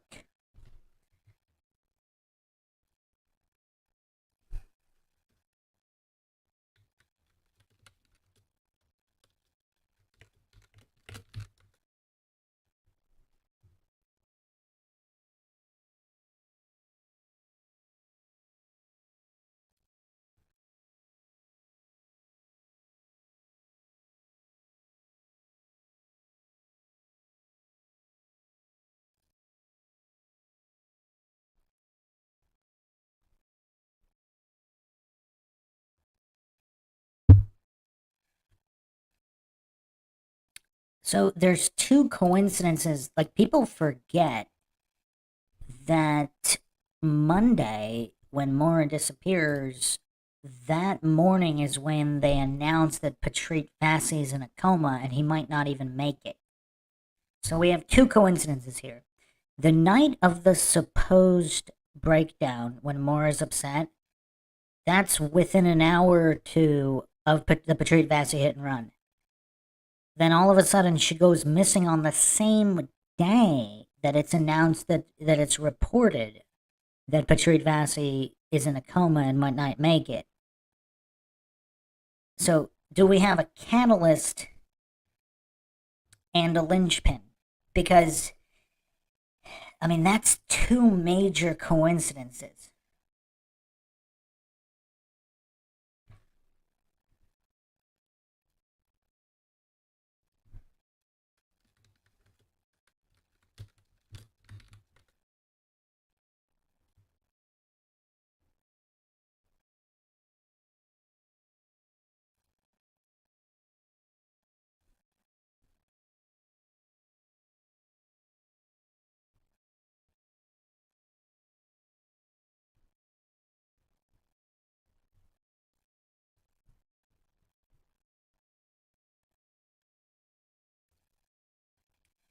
The UMass police cadet has never been officially identified, but on the UMPD cadet episode, I went over a couple different people that I could be based on publicly available website listing police cadets.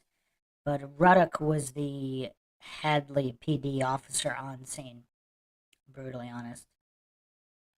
Sean, I've always believed the breakdown at work has something to do with it. Yeah, I mean, and Karen Mayott's police report has still not been released. It's getting the Area 51 treatment regarding the breakdown that night.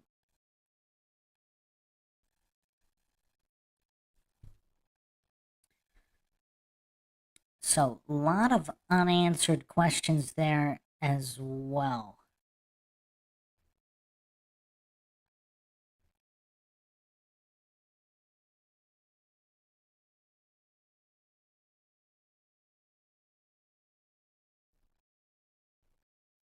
Ghost had another post here. It seems that law enforcement did not know what to do with this info.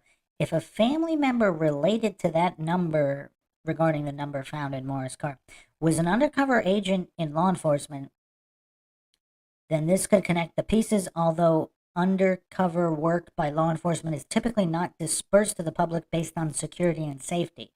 But this one piece of info ties in each location, whereas nothing else before has. Hanson, Burlington, Lincoln, and this info was kept secret for 20 years is important.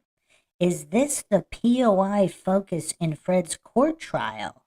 When the prosecution kept mentioning that the people are well known in this small community and would pinpoint the focus of the investigation. Does Julie know this or just the basic info of it? Ghost said, I'm saying it was kept secret because of a connection to law enforcement. That is crucial. What would be the point all this time withholding it, unless a connection to the Saturn was possible? I'm curious if Julie knows the info or was only told about the info, two different things. Was it the number given to her by the silent UMass cadet who was at her Hadley crash? Did he or she offer a safe place to get away from the campus? Is this why MAURA went to her dad's motel after the crash and not back on campus? Did UMPD know something here? Were they already aware of an issue when Karen walked MAURA back to her dorm room after being visibly upset Thursday night? Was she strongly recommended to, or did she have to get out of the town for a few days and something went wrong during this? Okay, that actually opens the door to a lot of other theories, but it also kind of backs up why Karen's police report has still not been released. Because if UMPD, because there's already precedent at UMass of CIs getting killed. So if UMPD is responsible for this legally, would they not release Karen's police report because there's something in it that shows negligence regarding UMPD?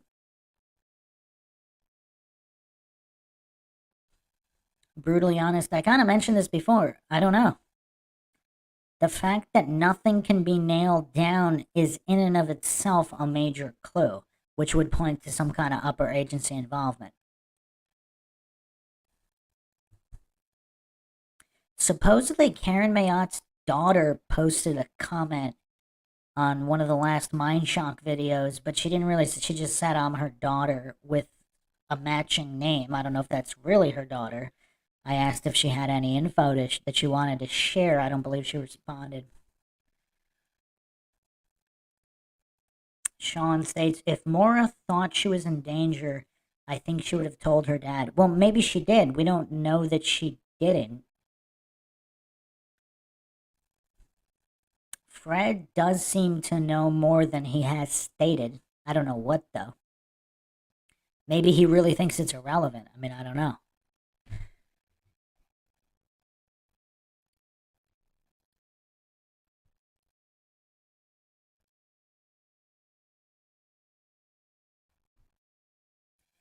All right, let's move on to the 20th anniversary MAURA Murray awareness interview.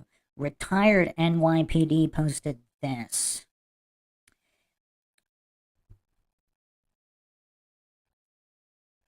There's also the aspect of what the two girlfriends know. I'm assuming he's talking about Sarah Alfieri and Kate Markopoulos.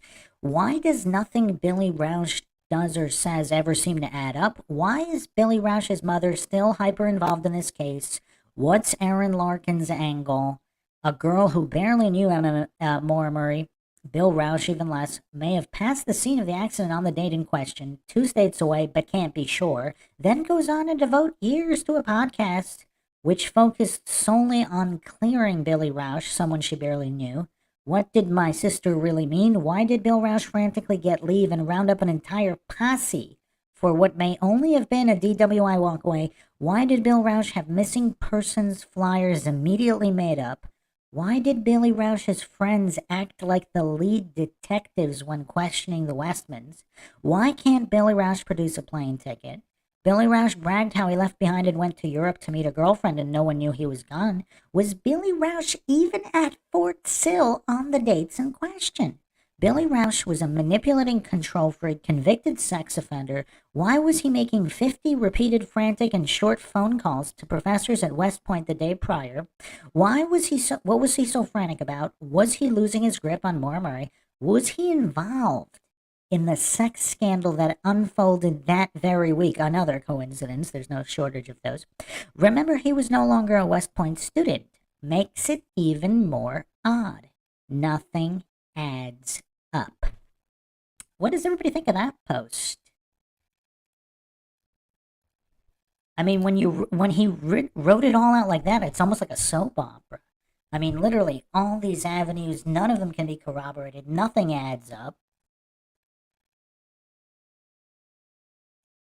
Adam, the friends not helping in the search, very strange. Yeah, I mean, either it depends. If the FBI really spooked them, I forgot the exact date the FBI were at UMass. I believe it was almost immediately. I think it was within days. So if the FBI told them not to have anything to do with this case and never talk to anybody about it, they could have been spooked into that. Maybe they did want to help and go search, but the FBI scared them. I mean, think about it. When the guys in suits show up and they flash their FBI badges, there's a certain amount of authority. I mean, they're going to scare most, like 99% of college students would probably be intimidated by that, especially if they threatened legal action. Even if they couldn't really, scared college students might not want to even deal with that kind of situation.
Okay, who's ready to talk about Oh My? I'll just go over one more thing, which nobody wants to talk about, which is supposedly Maura was staying at this Phillips Street address and not her dorm room. I mean, nobody really wants to talk about this, and supposedly there's some kind of connection also to this individual that lives on Limekiln Road that is connected to the Phillips Street address. So what does all that mean?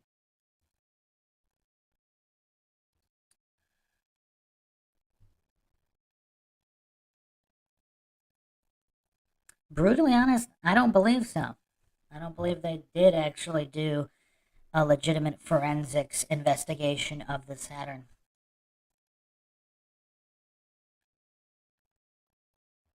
Brutally honest, have you watched the last couple episodes?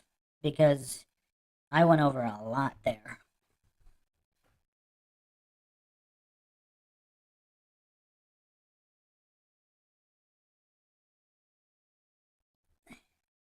Yeah, Sun UV Liberty. Unfortunately, that's how a lot of these guys operate. I mean, I think Art Roderick actually killed a dog at Ruby Ridge, which is pretty disgusting.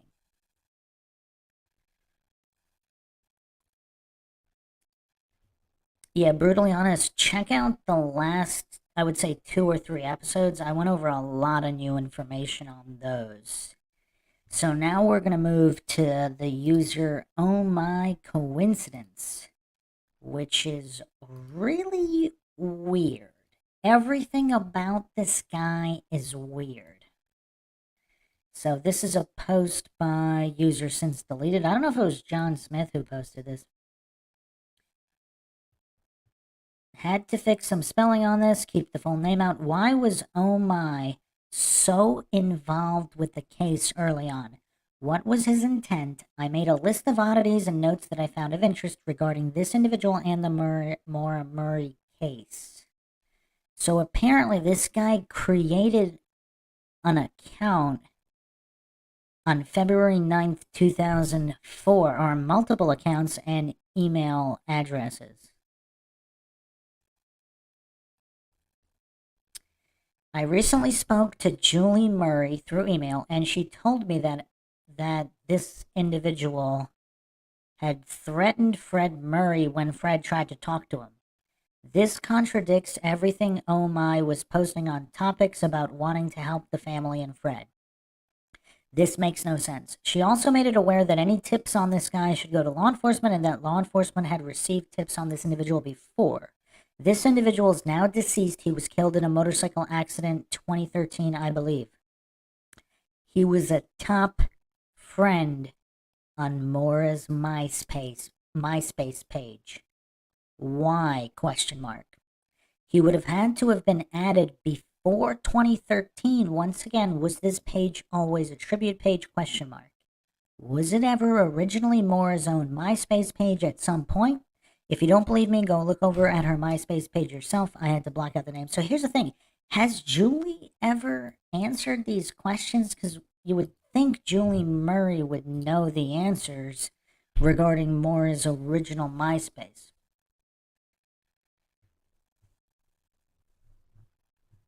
Adam just posted, someone private messaged me and told me that they had spoken to a friend of MC, one of MAURA's trackmates and owner of the Springfield phone number that MAURA called on Saturday before she vanished.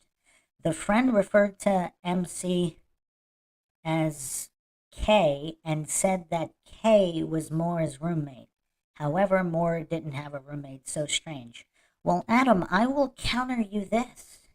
What roommate? If MAURA was staying at the Phillips Street address and not her own dorm, was this person MAURA's roommate wherever MAURA was staying, not at the dorm?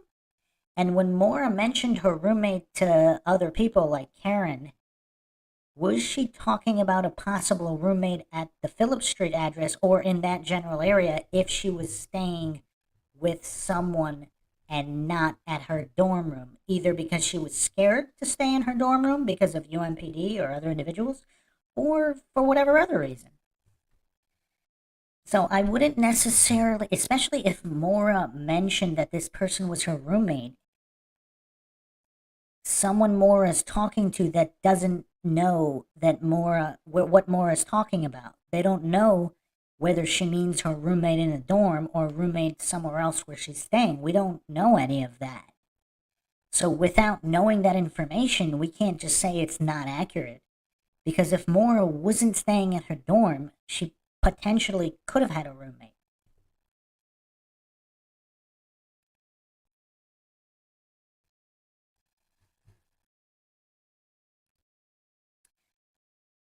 Now, if this individual has a connection to Oh My, that would be very curious as well, right?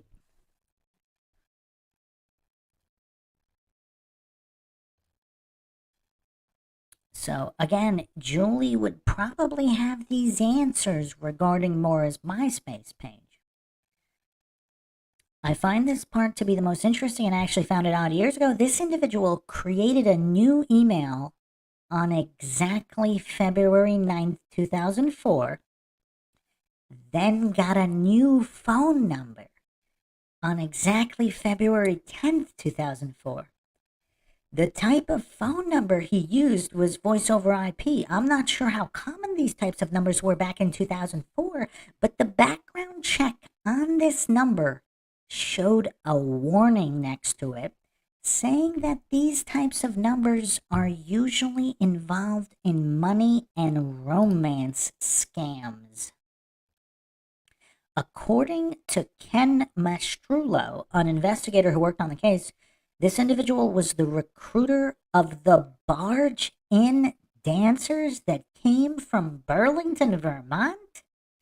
I posted the article, but there's an old article that talks about the Barge Inn starting the exotic dancer type thing and that they were recruiting their dancers from Burlington, Vermont. Now, that opens up a whole nother rabbit hole, which involves, of course, the local pornographers who were apparently in town that week. I went over this on previous episodes as well. And the Moultons and Jeff Williams supposedly also frequented the Barge Inn, and I think there was yet another Barge Inn connection. I mean, Adam is in here, and he's got a lot of these details. There were several connections of shady dealings going on at the Barge Inn. True Crime Fangirl stated, I had a ton of friends in college who didn't live in their paid for dorms. Makes sense. Yeah, I mean, I don't know how common it was to permanently not stay in your dorms, but it was pretty common to stay other places random nights. I mean, it's college. Especially for people who party. I mean, they might spend just as much time crashing in other places as they do in their dorm. I mean, it wouldn't be that shocking, especially at a place like UMass, one of the top party schools.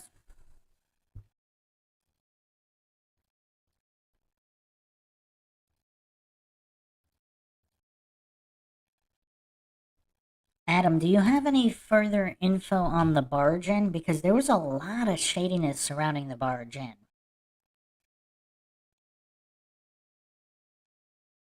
I mean, I have it right here on the screen. It's in the same general area as Butson's, and we're not going to get into the Butson sighting because that's just too much for this episode.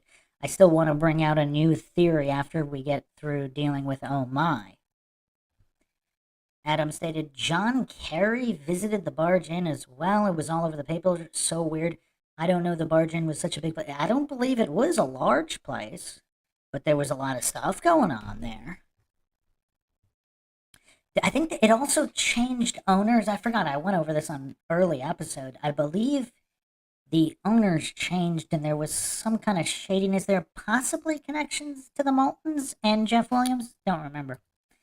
But let's continue here with Oh My. So, started posting on topics as Oh My in 2007 or 2008, accused many locals of having something to do with Maura's disappearance, including Claude Moulton.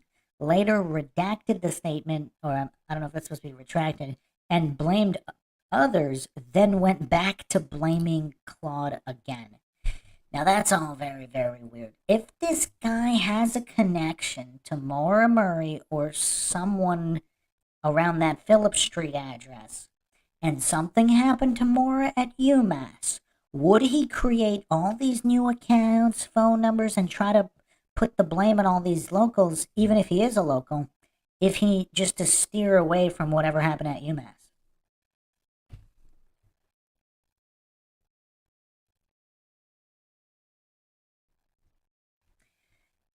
But apparently, he also claimed that Maura had a friend on Lime Kiln Road. How would he know this? He literally lived on the above road himself, which is kind of weird. So why would he say that? I don't know. Lime Kiln Road is where Cecil Smith headed after Maura's accident because there was a report of a suicidal teenager attempting to climb a power line. I believe this is what happened. There's a newspaper article on this as well.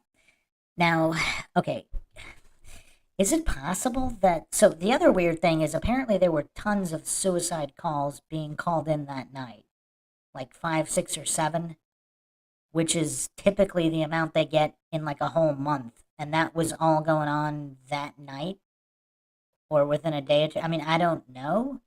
I don't know if that's ever been substantiated definitively. It's very weird. Just another huge coincidence to add to the stack. Is it possible that the teenager, like, how often do teenagers try to commit suicide on Lime Kiln Road? Did that teenager know something about Maura Murray? I mean, I don't know if they were even named, but I wonder if that was connected to Maura Murray or they knew what some people did to her and they didn't want to be a part of it. I don't know. Just again, just spitballing here.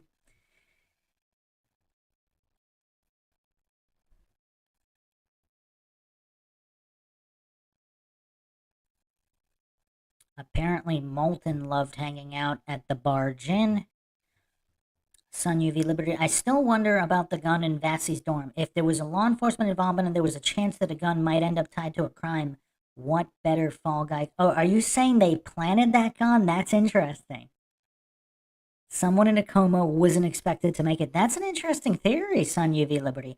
If the local PD are involved in many shady things, did they simply take that opportunity to plant a gun involved in a crime in the dorm room of a coma patient, not expecting him to make it? And then when he did make it, they kind of made it clear that he was never to bring this up again.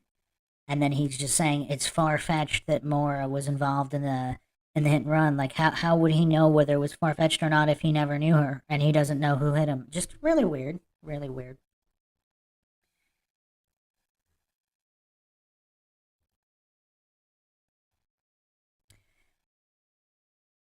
So, Oh My claimed that MAURA saw something she should not have seen, or she possibly owed money to some people in the area, threw out many theories, but it always seemed to involve these same people she crossed paths with. When talking to John Smith in an email years ago, he stated that he 100% believed that this individual was Oh My, but it's possible John's view has changed. John, are you in the chat by any chance? I don't want to name this guy because I don't think he's been publicly named. But I think John Smith believed that Oh My was this particular individual killed in a motorcycle accident. But do we have 100% verification on that?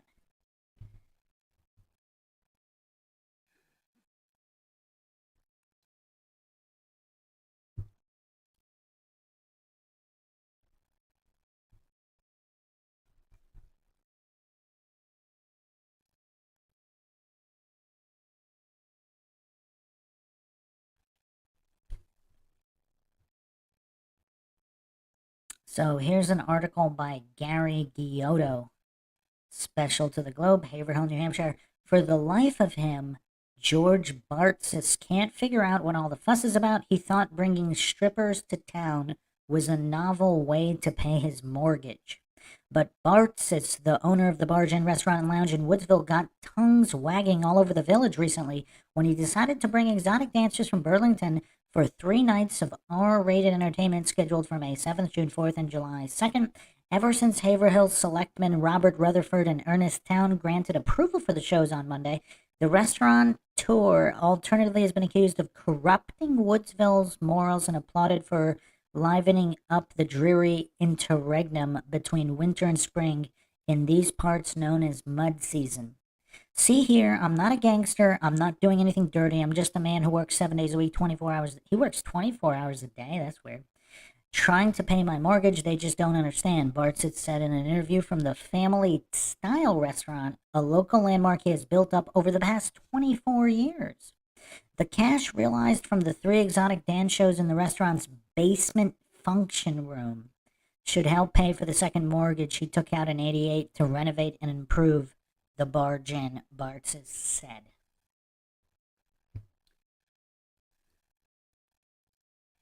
You know what's weird, though? The early rumors talked about the basement of the Barge Inn, and that MAURA either was taken there or had some connection to shady people who were there.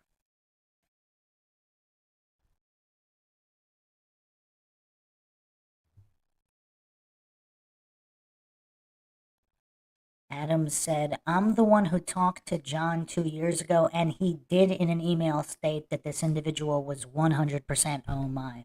How did he know that, though, Adam? If you know. Sun UV Liberty, dude needs a nap 100. Who? Sage Lake stated, and is the reason she headed to the White Mountains even related to why she disappeared? We don't know. We don't even know if she did head to the White Mountains. No mask for me. The room before the crash was a pregame for whatever transpired next. I tend to believe was where the action took place. Oh My is a user. Did you just get here, Sage Lake? An online user who created emails and accounts on February 9th, 2004, posted on topics, blamed many people, including the Moultons and locals, being responsible for what happened to MAURA, said MAURA had a friend who lived on Lime Kiln Road, which is where he lived, which is also where Cecil Smith went immediately after the accident. If this individual is who John Smith said it was, this individual died in a motorcycle accident in 2013. So, yeah, it's pretty weird. And he was also supposedly a top friend on MAURA's MySpace page. So quite a list of coincidences and oddities regarding this Oh My Coincidence user.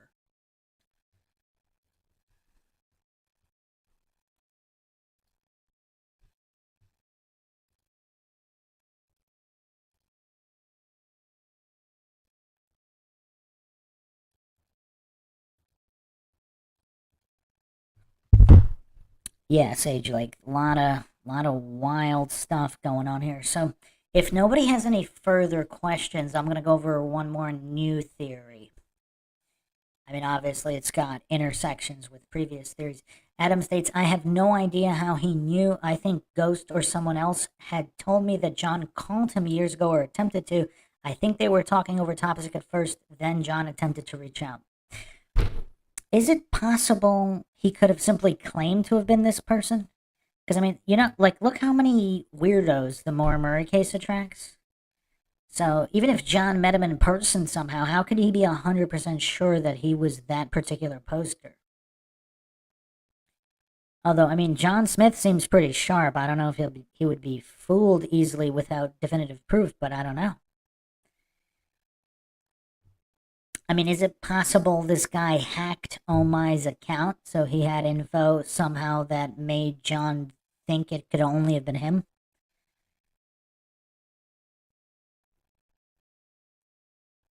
Yeah, I don't know.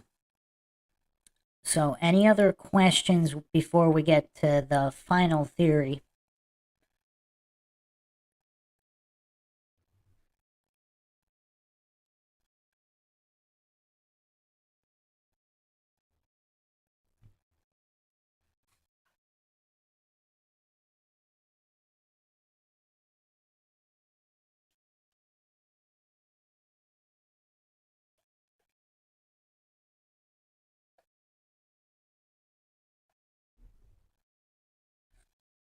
Brutally honest has no further questions. Anybody else? A lot of people were requesting for Q&As and everything over the past couple of years, and I put this up on Twitter and Reddit, so I was hoping enough people would find out about it, because YouTube doesn't always send out the notifications.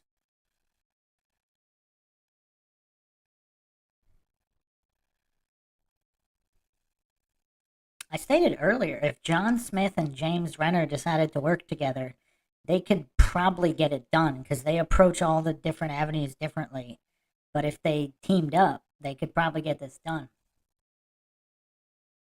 Adam stated, good points. The writing by Oh My is typed exactly like a female.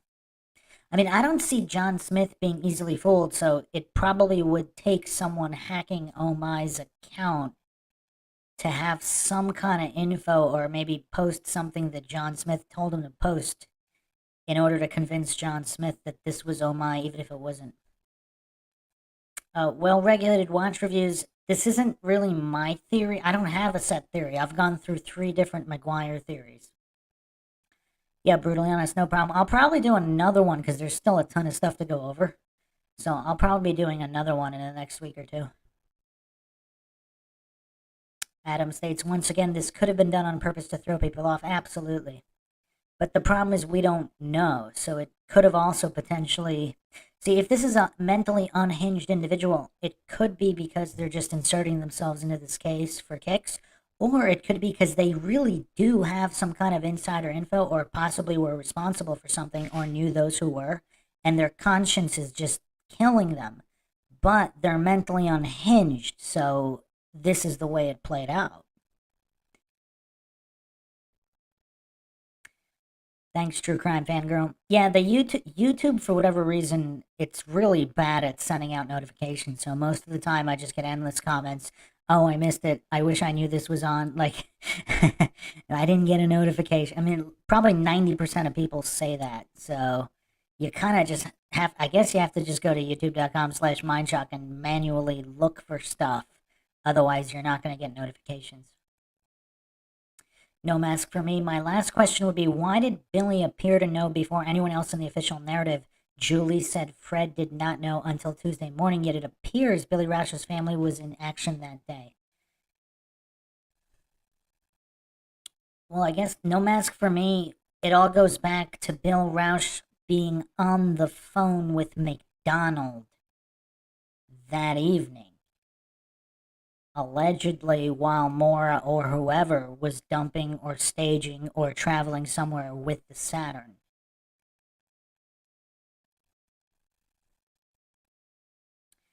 He could have been trying to help, or the, yeah, exactly. Billy Rausch is either the good guy or the bad guy, but regardless of which, he definitely knew more than what he has said. Well-regulated watch reviews, yes. Apparently, 90% of people seem to not get notifications. I don't know why.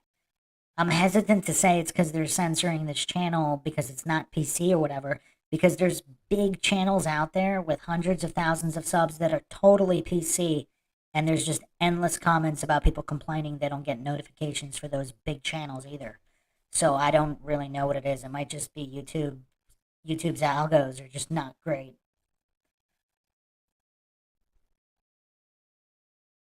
Sun UV Liberty.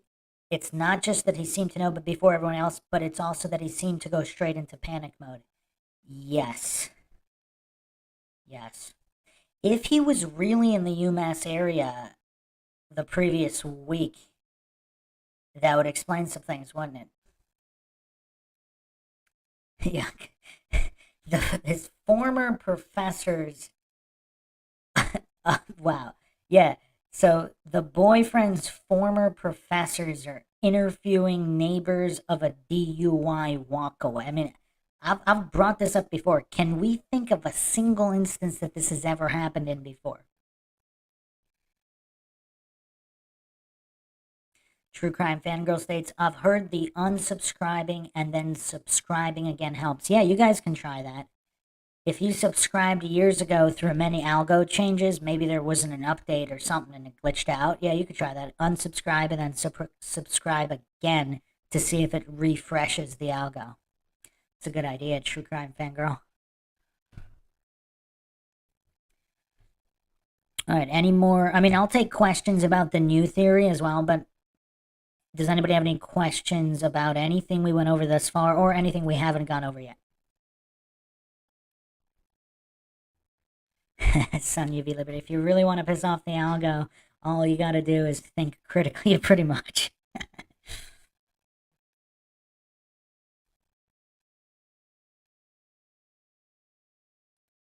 I mean, there's just something weird about this case. I mean, I think everybody that gets into this case kind of feels it. Like, you first get drawn in, nothing's adding up, everything's creepy.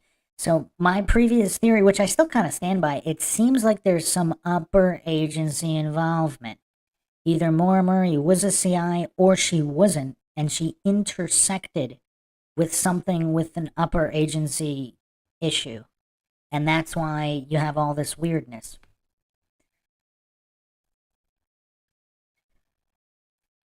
All right, so one more appeal. Anybody got any questions?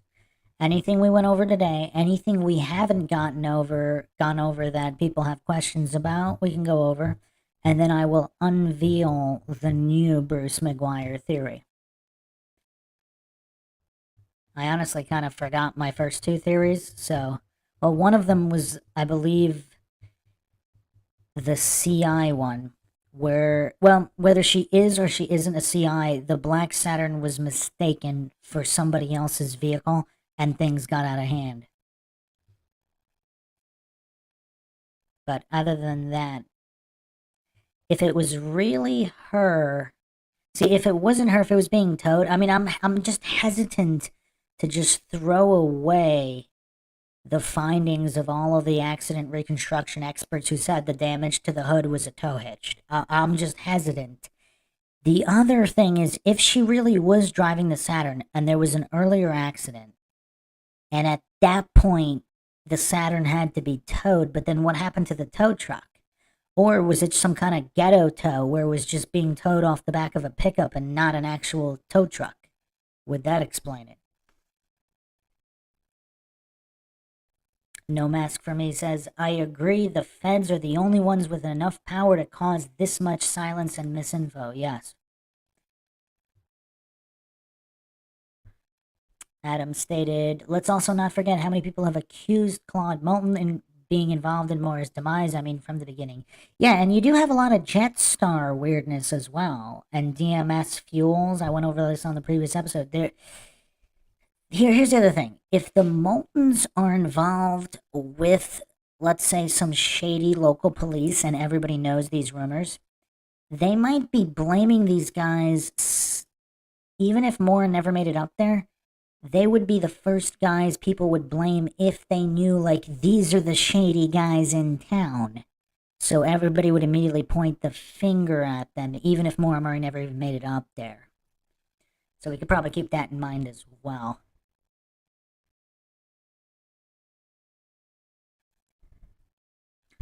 Adam states, oh my, is not the only one. Now you have Julie saying that Claude Moulton denied being in the entire area on February 9, 2004, in the interview she did with him. So Claude Moulton agreed to do an interview with Julie? I never even knew that.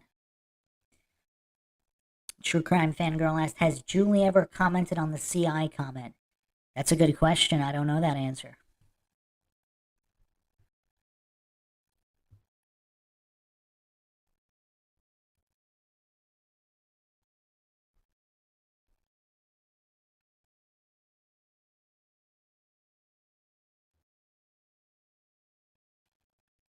There's actually a couple posts I'm going to go over before the new theory regarding CI issues. Brutally honest, at this moment, I don't rule out anything, including police involvement.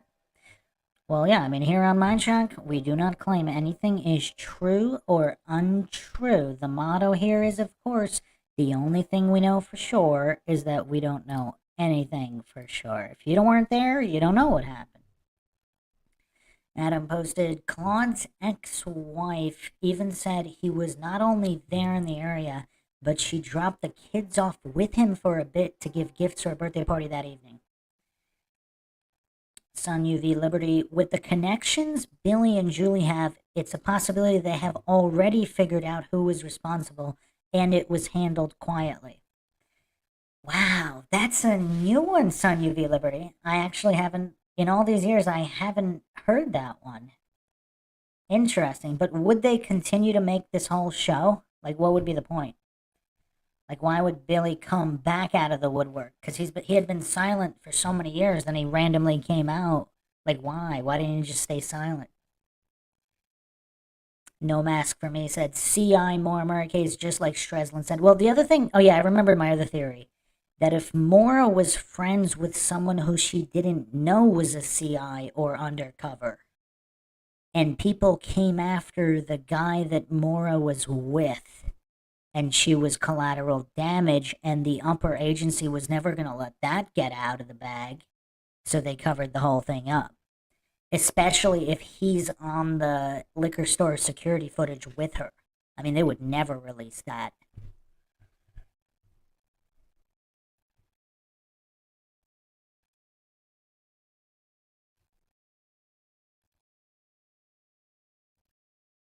All right, so a couple more posts here. This is from TMKSAV99.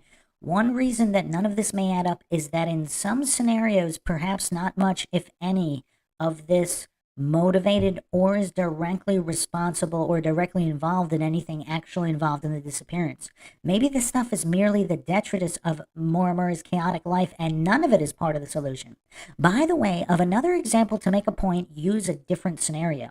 Some posters offer that the solution to the mysteries is that Maura Murray was harmed at UMass because she was a CI. I personally find that to be utterly without merit. Well, there's plenty of evidence to support that as well. But let's assume that's the truth. As far-fetched as the CIA angle is, you see how a lot of these steers, they just throw in the words far-fetched. There's not enough information to determine what's more or less likely. So it's kind of, again, very illogical, but let's continue the post here. Let's assume it is what happened. What does Thursday's phone calls mean? Saturday's dorm party, Sunday's accident, Fred Murray's rag in the tailpipe, etc., etc. Those things and most of all the rest wouldn't mean anything. Maybe Kate Markopoulos and Sarah Alfieri wouldn't know anything of value. Sometimes there are facts, statements, observations, etc. surrounding an event that could maybe mean something, but it turns out that these things were simply not related and not involved.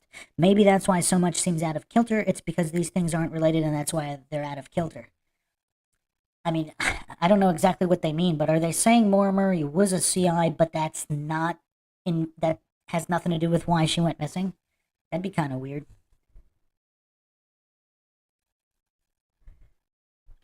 Running Miles just came from the Benoit video. Great content. Always raises question. Thank you. Yes, Sun UV Liberty. The point you made still stands. Why go waking snakes? What if... Okay, I just got a mind-shocking theory, Sun UV Liberty. What if Bill Rausch and Julie thought they knew who did it, but they handled the wrong guy? Like somehow more information, like if somebody was, let's say, taunting them and somehow proved that they got the wrong guy, they handled the wrong guy, would he at that point come back out of the woodwork to try to get real justice for Maura if he really cared about her?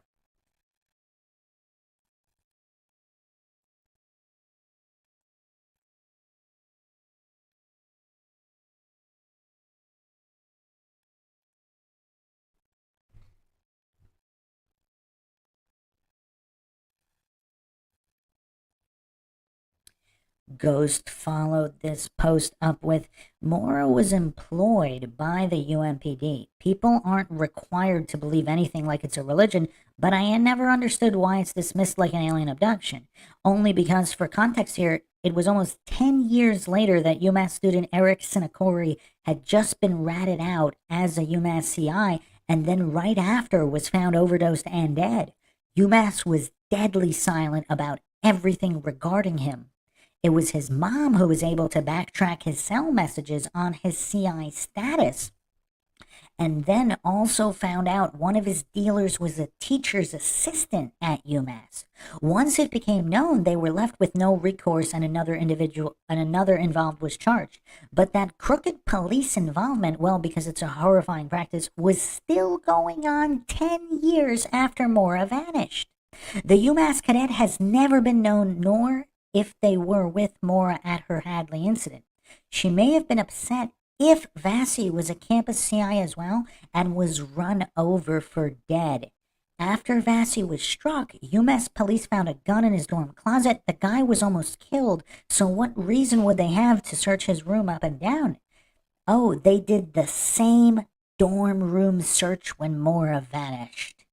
That's another good point, because if it's a standard DUI walkaway, why would they be turning her room upside down? Because she did give notice, allegedly, that there was a death in the family and she would be away. So as far as they knew, she could be gone for days or even a week or two. Why are they ransacking her room?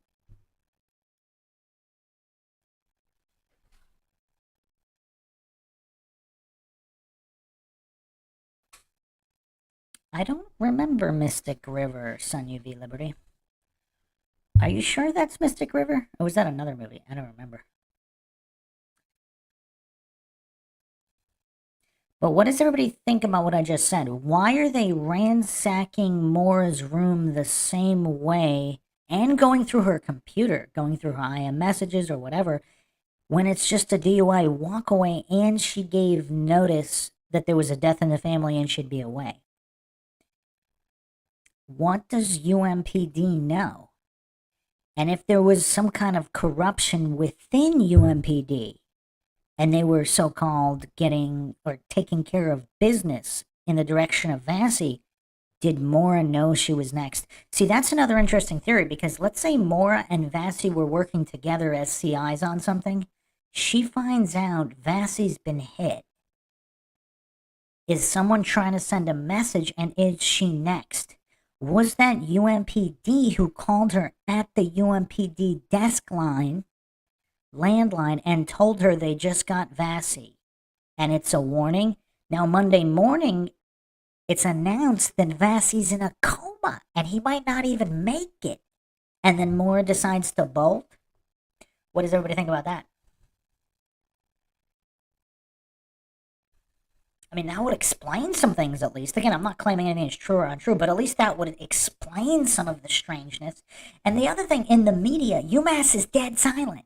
Like, MAURA worked for UMPD. Why are there no news reports with all of her co-workers talking about how she's missed and how they hope she's found? Like, almost every other missing persons case, you have all this media attention of their classmates, their friends, everything, and it's only her family who's speaking out on all these news broadcasts. Why are there not cameras on the ground at UMass interviewing other people in the dorm, her track mates, her UMPD co-workers, her art gallery co-workers and bosses?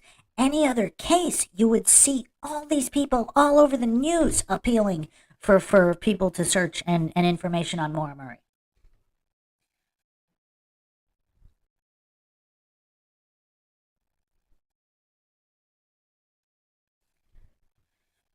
Yeah, brutally honest. I mean, there seems to be just a lack of logical thinking when it comes to true crime and some of these other topics that we all go over on MindShock. But what are everybody's thoughts about what I just said? Like, that always bothered me, just the lack of media coverage, the lack of trackmates, UMPD co-workers, art gallery co-workers, fellow nursing students actively speaking out on MAURA's behalf on just various news programs.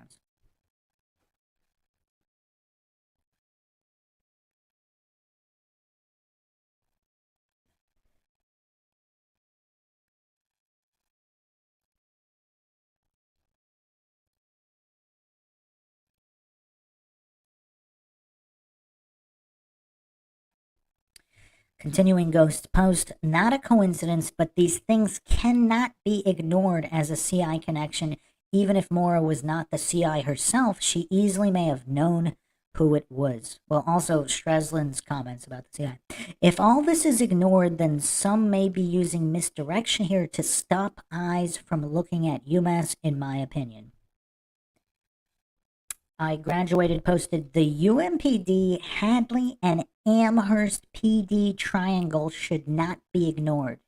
I don't know what is the reason, but some actions and non-actions here are unusual. I mean, that's an understatement. Ghost also posted this. College CIs could be any student attending at the time with some type of bad conduct on their record. No one knows if her charges were real or fake, meaning it may have been a ruse to make it appear she had charges which she needed suspended for if any undercover was performed. This is how all CI work is set forth. Then that person gets a much lighter sentence, or it's all discharged, expunged. That's a good point, because that dorm mugshot never made any sense. But if it was all a setup, which she either knowingly or unknowingly was part of, then it kind of does make sense to set her up to be a CI. Like, once you add CI into the equation, it starts to explain all of these things. Again, I'm not saying it's true, but the pieces fit together way better. And if there's some corruption within UMPD, then most of the pieces start to fit. Like if somebody sold her out, either someone at Domino's or whatever. The person eventually taking the heat for Eric Sinakori's death had everything eventually dropped for good. Meanwhile, a UMass teacher's assistant walked away from being a drug dealer with no repercussions. That's kind of messed up. It's relevant because if something happened in a botched CI situation with MAURA, UMass were still conducting CI work for almost 10 years afterwards. Although it seems unrelated, they were still doing this type of example with a known death attached to it. And that's the thing, too. Like, a lot of these coincidence theorists and all these Dunning-Kruger goofs, You literally have examples of other CIs who died at the exact same school. We're not looking at examples from other universities. We're the exact same school, there's a CI death on record. And I think there were one or two others. I don't know, I'm not sure about exactly UMass, but there were, I don't know if maybe it wasn't a UMass student, but I think a PD in the area also had a CI death of some random young woman. So you have on record another CI who has died, and there's still goofs out there thinking it's far fetched that MAURA could have been a CI. You have Strelzin on record, on camera, talking about a CI in the MAURA murder case. So, I mean, I don't know what these coincidence theorists are smoking, where they write this all off as impossibility or far-fetched. I mean, based on all the information, it looks, again, I'm not claiming it is more likely, but based on the available information, it seems like it's more likely there's a CI overlap situation, either with MAURA herself being a CI or someone close to her being a CI, and possibly some kind of UMPD corruption involved in all of this. Yes, Sage Lake. I went over that. So apparently it's a 2-digit credit card charge. Um, I went over it on previous episodes. I don't really want to go through all of it right now, but there was a claim that there was an unauthorized charge for 2 digits.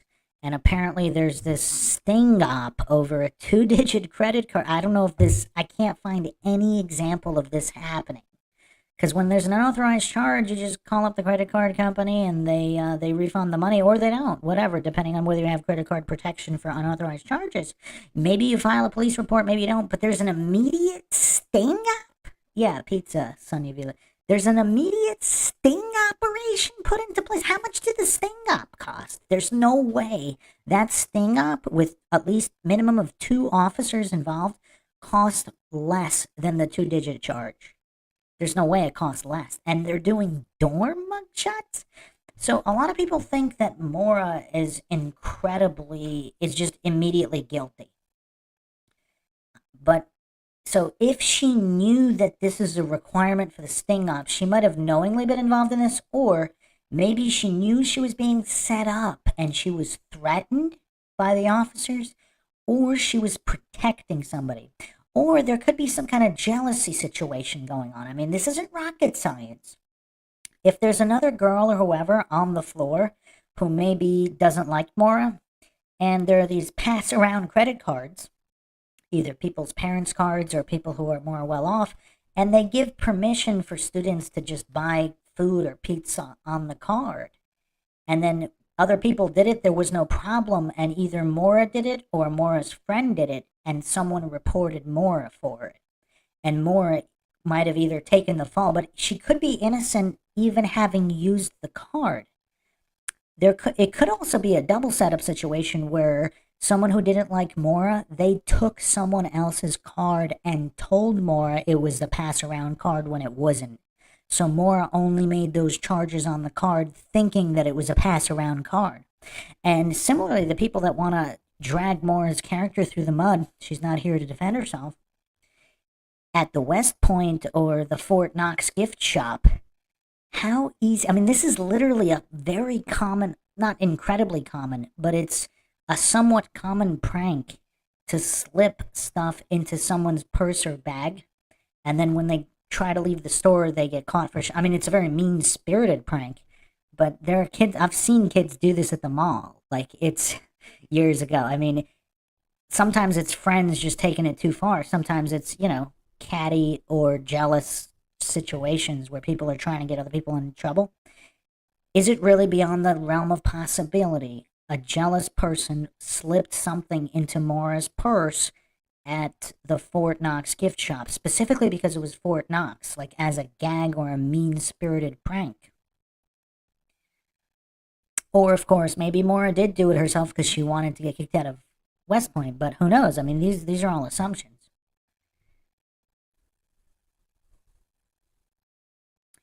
Okay, so are there any further questions before we get to this final theory tonight?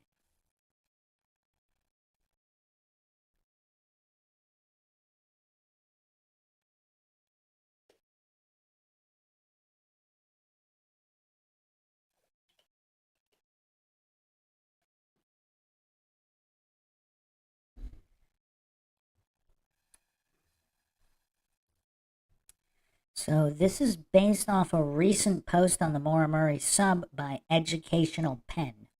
Why I still think Maura ran away. First, there is no evidence Maura is dead. Second, I emailed the Murray's website and I asked to speak to Julie. Julie wrote me back and I laid out my theory and she never wrote me back again. I stated that Kate Markopoulos is the key to this case and I asked if they would be willing to release what Kate said to Fred. No response.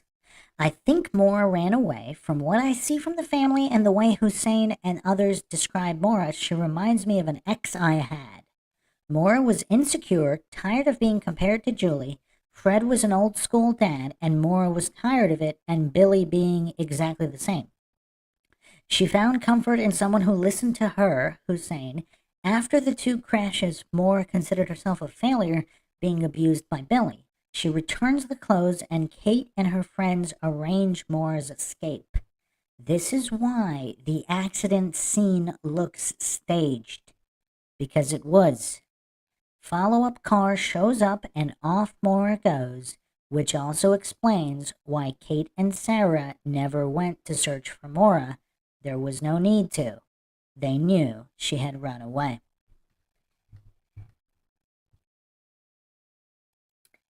Now, bringing Hussein Baghdadi back into it, the assistant track coach, is it possible Hussein groomed her for the CI program? Nobody's talked about this before, as far as I know. Is that possible? Because then everything starts to unravel within the months after.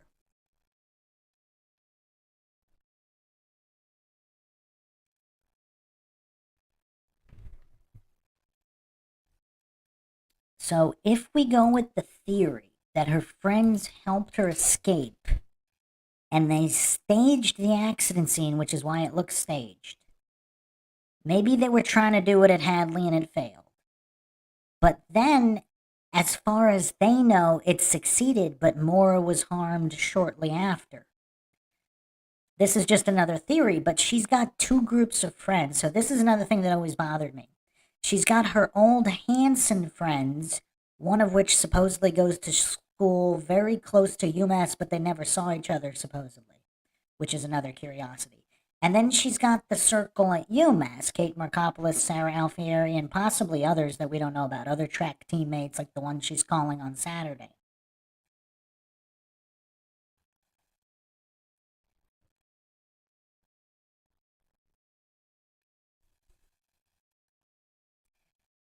So I still think there's probably a CI overlap, which is why she's trying to stage this to escape, if this is true. It's also hard to write off Reliance Auto and all these circles, one of which is connected to the guy that owns the building that Patrick So Patrick Vassy, here it says he had a dorm room, but supposedly it said Patrick Vassy also either was staying with a friend or the friend that was supposed to pick him up had that Iranian landlord that was connected to Reliance Auto and the whole Iranian connection going on. Now, Patrick Vassy was Albanian, but the landlord and I think there was some kind of Iranian connection, and there's a large Iranian community in the UMass area. So it's hard to write all this off. Is it possible someone was looking to frame Maura by hitting Patrick Vassy with her vehicle? And this was revealed to her in the call to the landline at the UMPD desk, at the security desk that she worked, as if someone was setting her up or threatening to set her up. And maybe they were threatening to tell the police that the Saturn would have evidence of hitting Patrick Vassy.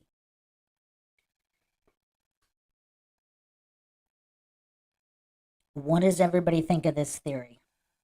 I mean, this is kind of an overlap theory because if the Iranians, particularly at Reliance Auto, which Maura's cell phone called, because what if Maura told Fred part of the story, but not the whole story. Like, let's say she told, like, would MAURA have been 100% honest with Fred? Like, because if she didn't want him, if she was this kind daughter that didn't want him to worry, would she really tell him she got roped into a CI situation?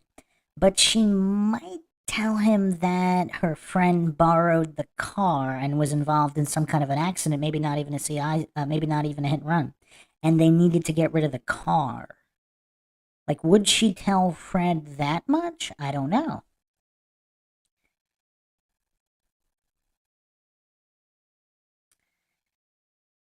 It's just hard to write off the Iranian connection on top of writing off everything else. Because there has to be some kind of thread that connects everything, including if the guy at Domino's, who might have been a drug connection, supposedly he was also a mechanic with his own YouTube channel that might still be up on how to fix cars.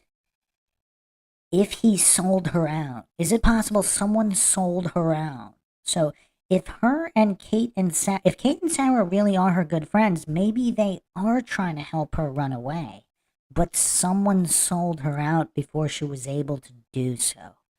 Does that connect everything? I mean, that's the latest theory I have. Again, I'm not claiming it is true or untrue. I'm not claiming it's more viable than other theories.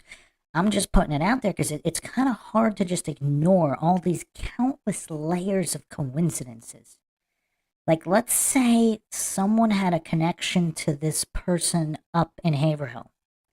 And maybe this person really would have helped more if she was ever able to get to them, but she couldn't. Or conversely, this person was a bad actor, and whoever sold her out to this person in the Haverhill area who harmed her.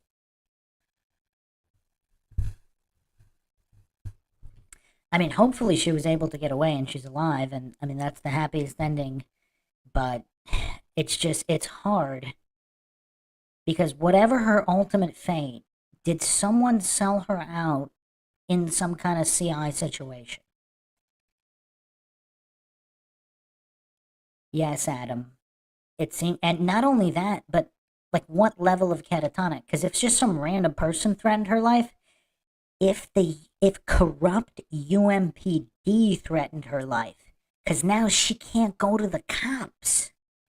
That seems to be an elevated state of catatonic. Like what? Because if a random person threatened your life, I mean, yeah, you'd be shook up, but you could be going to the police.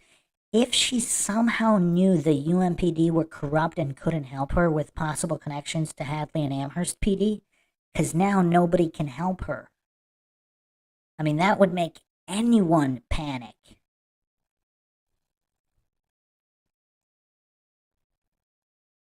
Running Miles posted, is it possible that someone was threatened and spilled the beans? Yeah, I mean, anything's possible.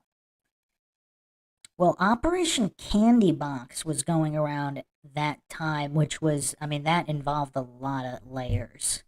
You can check out a clip from it on the channel here. I went over that, so I mean, I don't know.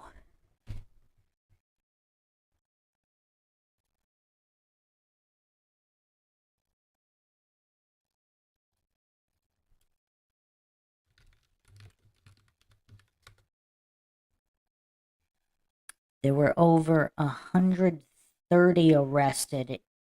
There's a Department of Justice release, March 31st, 2004. Operation Candy Box targeted an international organization involved in ecstasy and Canadian marijuana. 8.9 million in currency.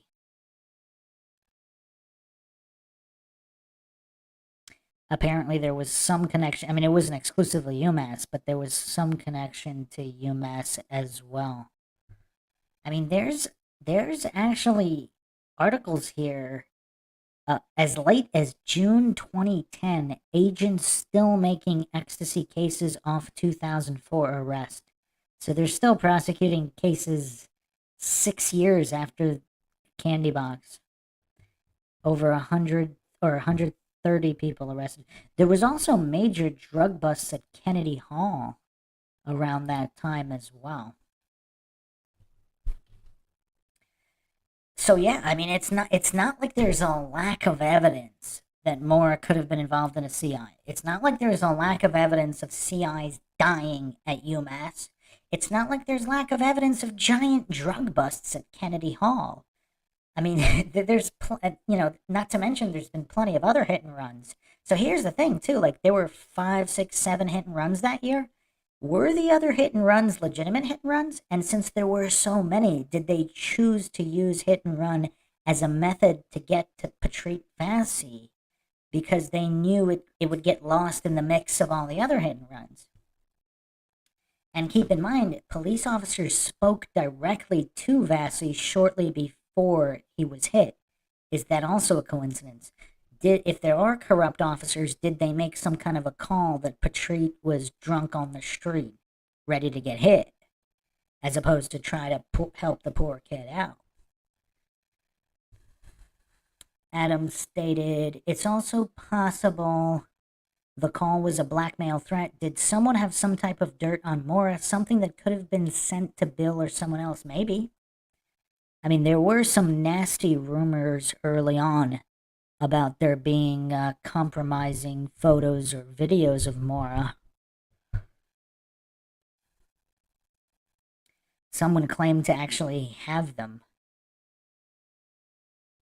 This was, I believe this was posted within a year. I think it might have been posted in 2004. I mean, I only got to the case shortly before the Oxygen documentary came out, but these were, I don't know if it was I think it was Tappa Talk had some old forums compiled, and I do remember a creepy post being made like that someone had said they had seen some kind of compromising images or videos of Maura. I mean, 2004, I mean, I guess there could have been videos, but probably images. Or, I mean, they could have just been trolling, obviously. There's no shortage of trolls in this case, but maybe blackmail.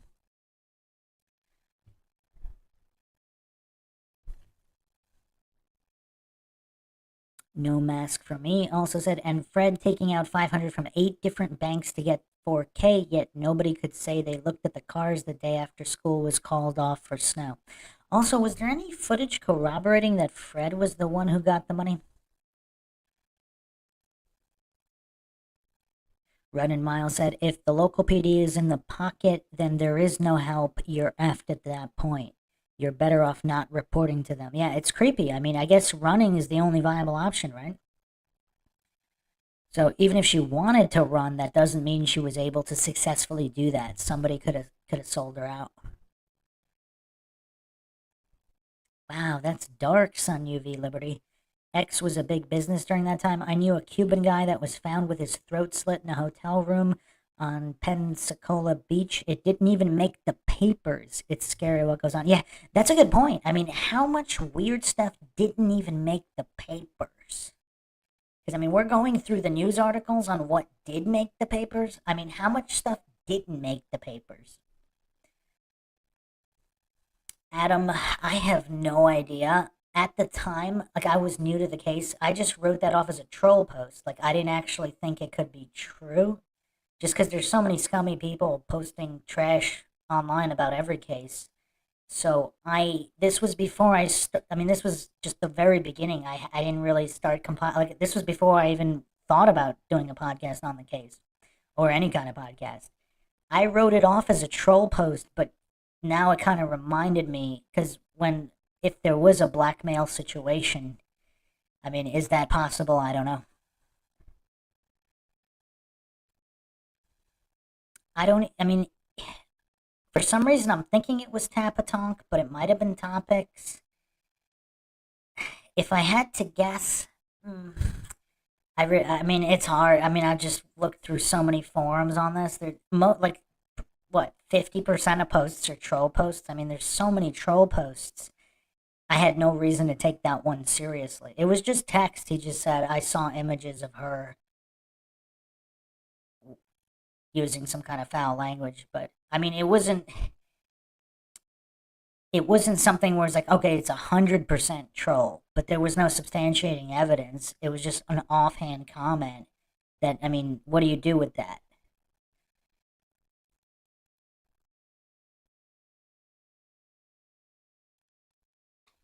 Adam, it literally just said, I don't want to repeat the exact word. There were derogatory terms towards Maura, but not like intentional trolling, if that makes sense.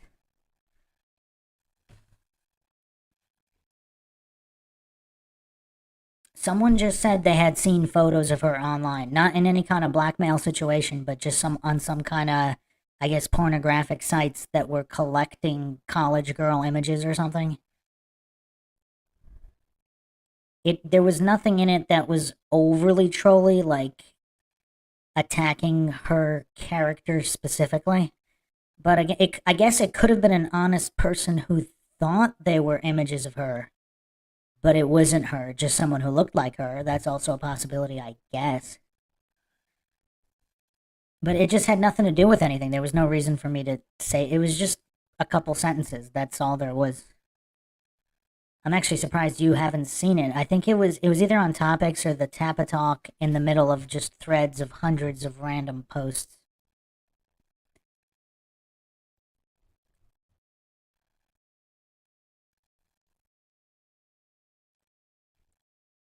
Then again, I mean, I haven't looked at that angle even in, let's say, the Idaho 4 case, because there were rumors about some of the victims also having some risque photos or whatever.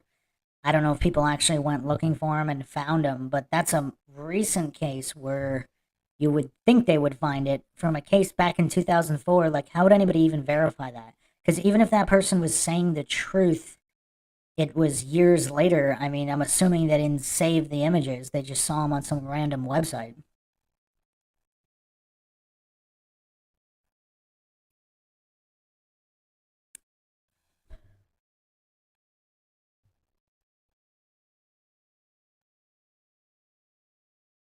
Sun Yu Liberty stated, I live in the mountains on the outskirts of a town with a few hundred people. There's no getting away from Big Brother. And don't trust the Amish, by the way. Seriously, why not? The Amish seem cool, Sun UV Liberty.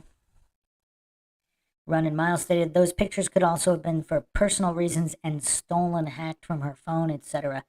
I would guess it wouldn't be her phone. This is before smartphones. Not that, I mean, I guess it had that basic low quality pixel camera, but I would guess it was referring to pictures taken from a regular camera. I kind of forgot, but was someone insinuating that Bill Rausch had some kind of spy equipment in in the monkeys or whatever? Because they did have tiny spy cameras. So I guess if somebody planted one of those, I mean, who knows? Yes, Adam, that's what I was just saying. That's pretty creepy, though. But some people think 2004 that tech didn't exist. I mean, there were tiny spy cameras going back like 100 years, so they definitely did exist. I mean, they were in catalogs in like the 90s. So by 2004, that was definitely a possibility. Not that it was done, but it was definitely possible. All right, so final questions before we get done here. Been on for almost 3 hours, and we still haven't gone over everything, but we've gone over a lot.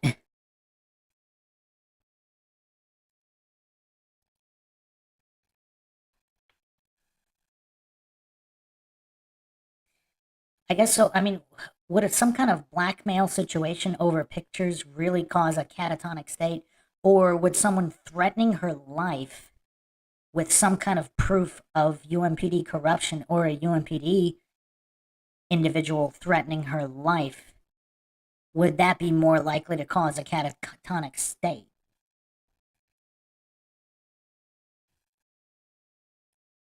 I mean, obviously people react differently, but I mean, there was something in the news, I don't know, a couple years ago about someone who got their photos hacked, releasing their own photos, kind of like, you're not going to get me. I forgot who it was. It wasn't like a college student. I guess it was maybe an older woman who kind of didn't want that held over her. So she's like, you can't blackmail me. I'm going to release them on my own terms or whatever. But I mean, obviously, the attitudes could be different now versus 2004, but a lot more degeneracy being normalized now. But still, I don't know. It seems like, well, do we know for sure she said my sister, though? I mean, I wouldn't consider that a fact. That's what Karen said, but. Or did Maura make that up to try to cover up a real threat?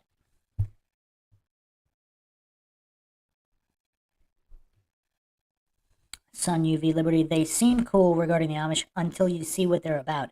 I have body cam of my neighbor, the Amish, talking about me to the cops like I'm some domestic. Wait, why are the Amish even talking to the cops? Don't they avoid all modern everything? Are these real Amish or they're like semi Amish?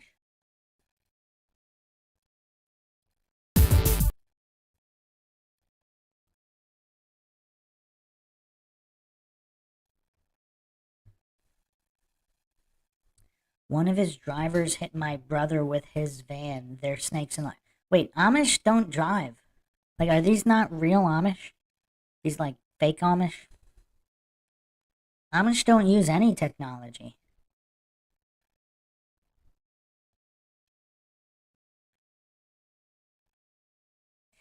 Oh, yeah, I have no idea about fake Amish, but real Amish in the country, from what I've seen, they seem pretty cool. Like, they actually follow the Bible, they don't use any technology, they don't do any kind of experimental medical treatments. They seem pretty cool. Run in miles. Amish will use transportations if they're not driving. I didn't even know that. I don't know. I thought they were really hardcore about no tech at all. But anyway, any final questions about what we went over today in this case? I mean, there's still more to go over. There's so many connections. It's just so difficult. It's so difficult. This is why this case is just one of the most perplexing cases. Also, yeah, Julie Murray's also really hard to read and very cryptic. So she might be playing very smart with a lot of this, where she's kind of pretending to tell the official narrative just to not make as many waves initially, while she's actually finding out real stuff behind the scenes.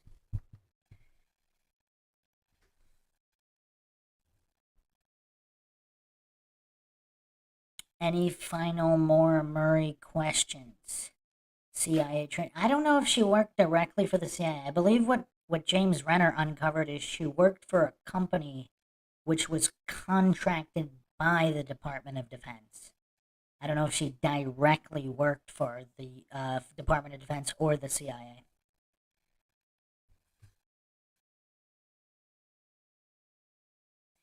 The other thing I was thinking when listening to the Media Pressure podcast was that Julie and Maura had very different experiences at West Point. Like, if Julie was never abused or encountered anything untoward at West Point, whereas if Maura was possibly assaulted or abused by whoever at West Point, because that scandal coincidentally was also breaking that week. I think that Thursday night actually was the first press release. So, because one of the theories was someone informed Maura or checked on her to make sure that she wouldn't talk about what happened at West Point. Just one of the theories. I'm not saying that's likely in any way, but just the timelines here, that just the coincidence stacks are insane.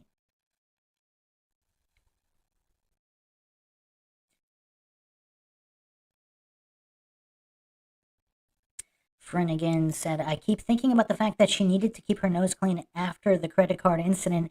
Could she have found out that the Toyota accident was coming to the court's attention? That's actually an interesting theory. That would definitely might cause her to panic, because then who knows what could happen? She loses her job, she gets kicked out of school, she might even be facing jail time. I mean, who knows what? Especially if they're trumped up charges and the fix isn't against her. Yeah, that's an interesting question. That might cause her to have a breakdown, yeah.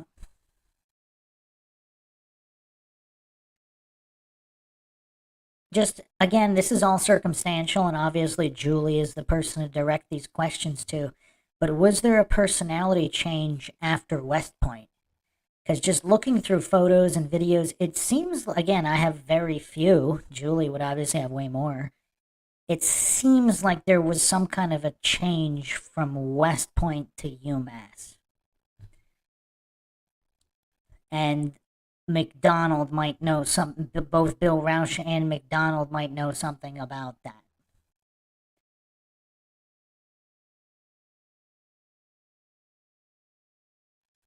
Adam said, does anyone find it odd that Julie still states that she cannot get in touch with Sarah Alfieri? I believe she stated this recently on TikTok. So Sarah, who is supposed to be a friend of Maura's, will not even talk to her sister.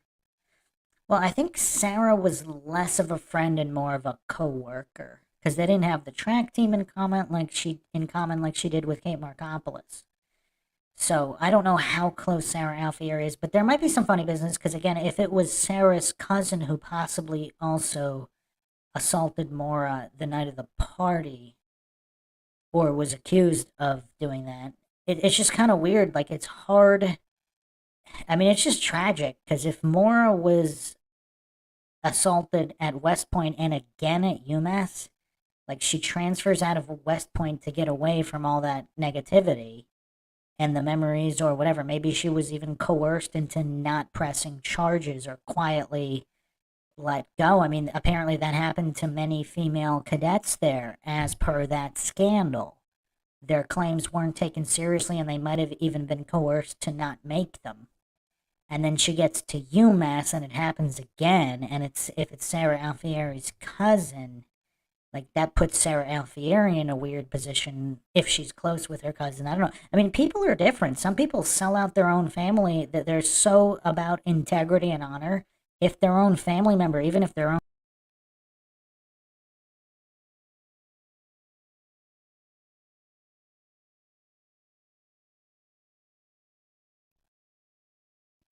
Any final questions? I'll take one or two more questions. Well, Julie said that Kate Markopoulos will be appearing on the podcast with her, some kind of interview. And Kate Markopoulos did talk to James Renner a little bit initially.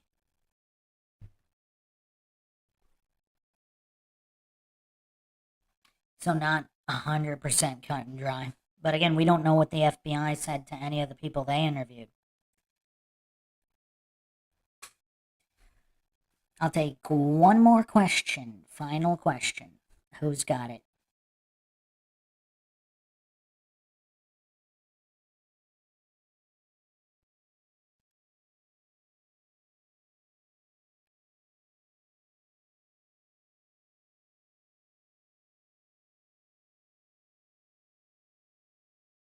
Yeah, I can do a Q&A on Delphi. I actually did one. Did I do one last night? I think I did Delphi either last night or the night before.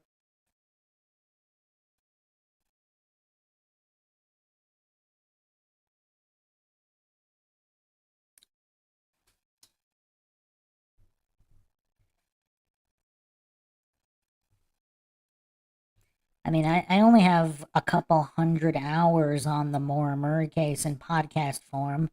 So, only so many questions I can answer. But if anybody's got one more, I'll take it.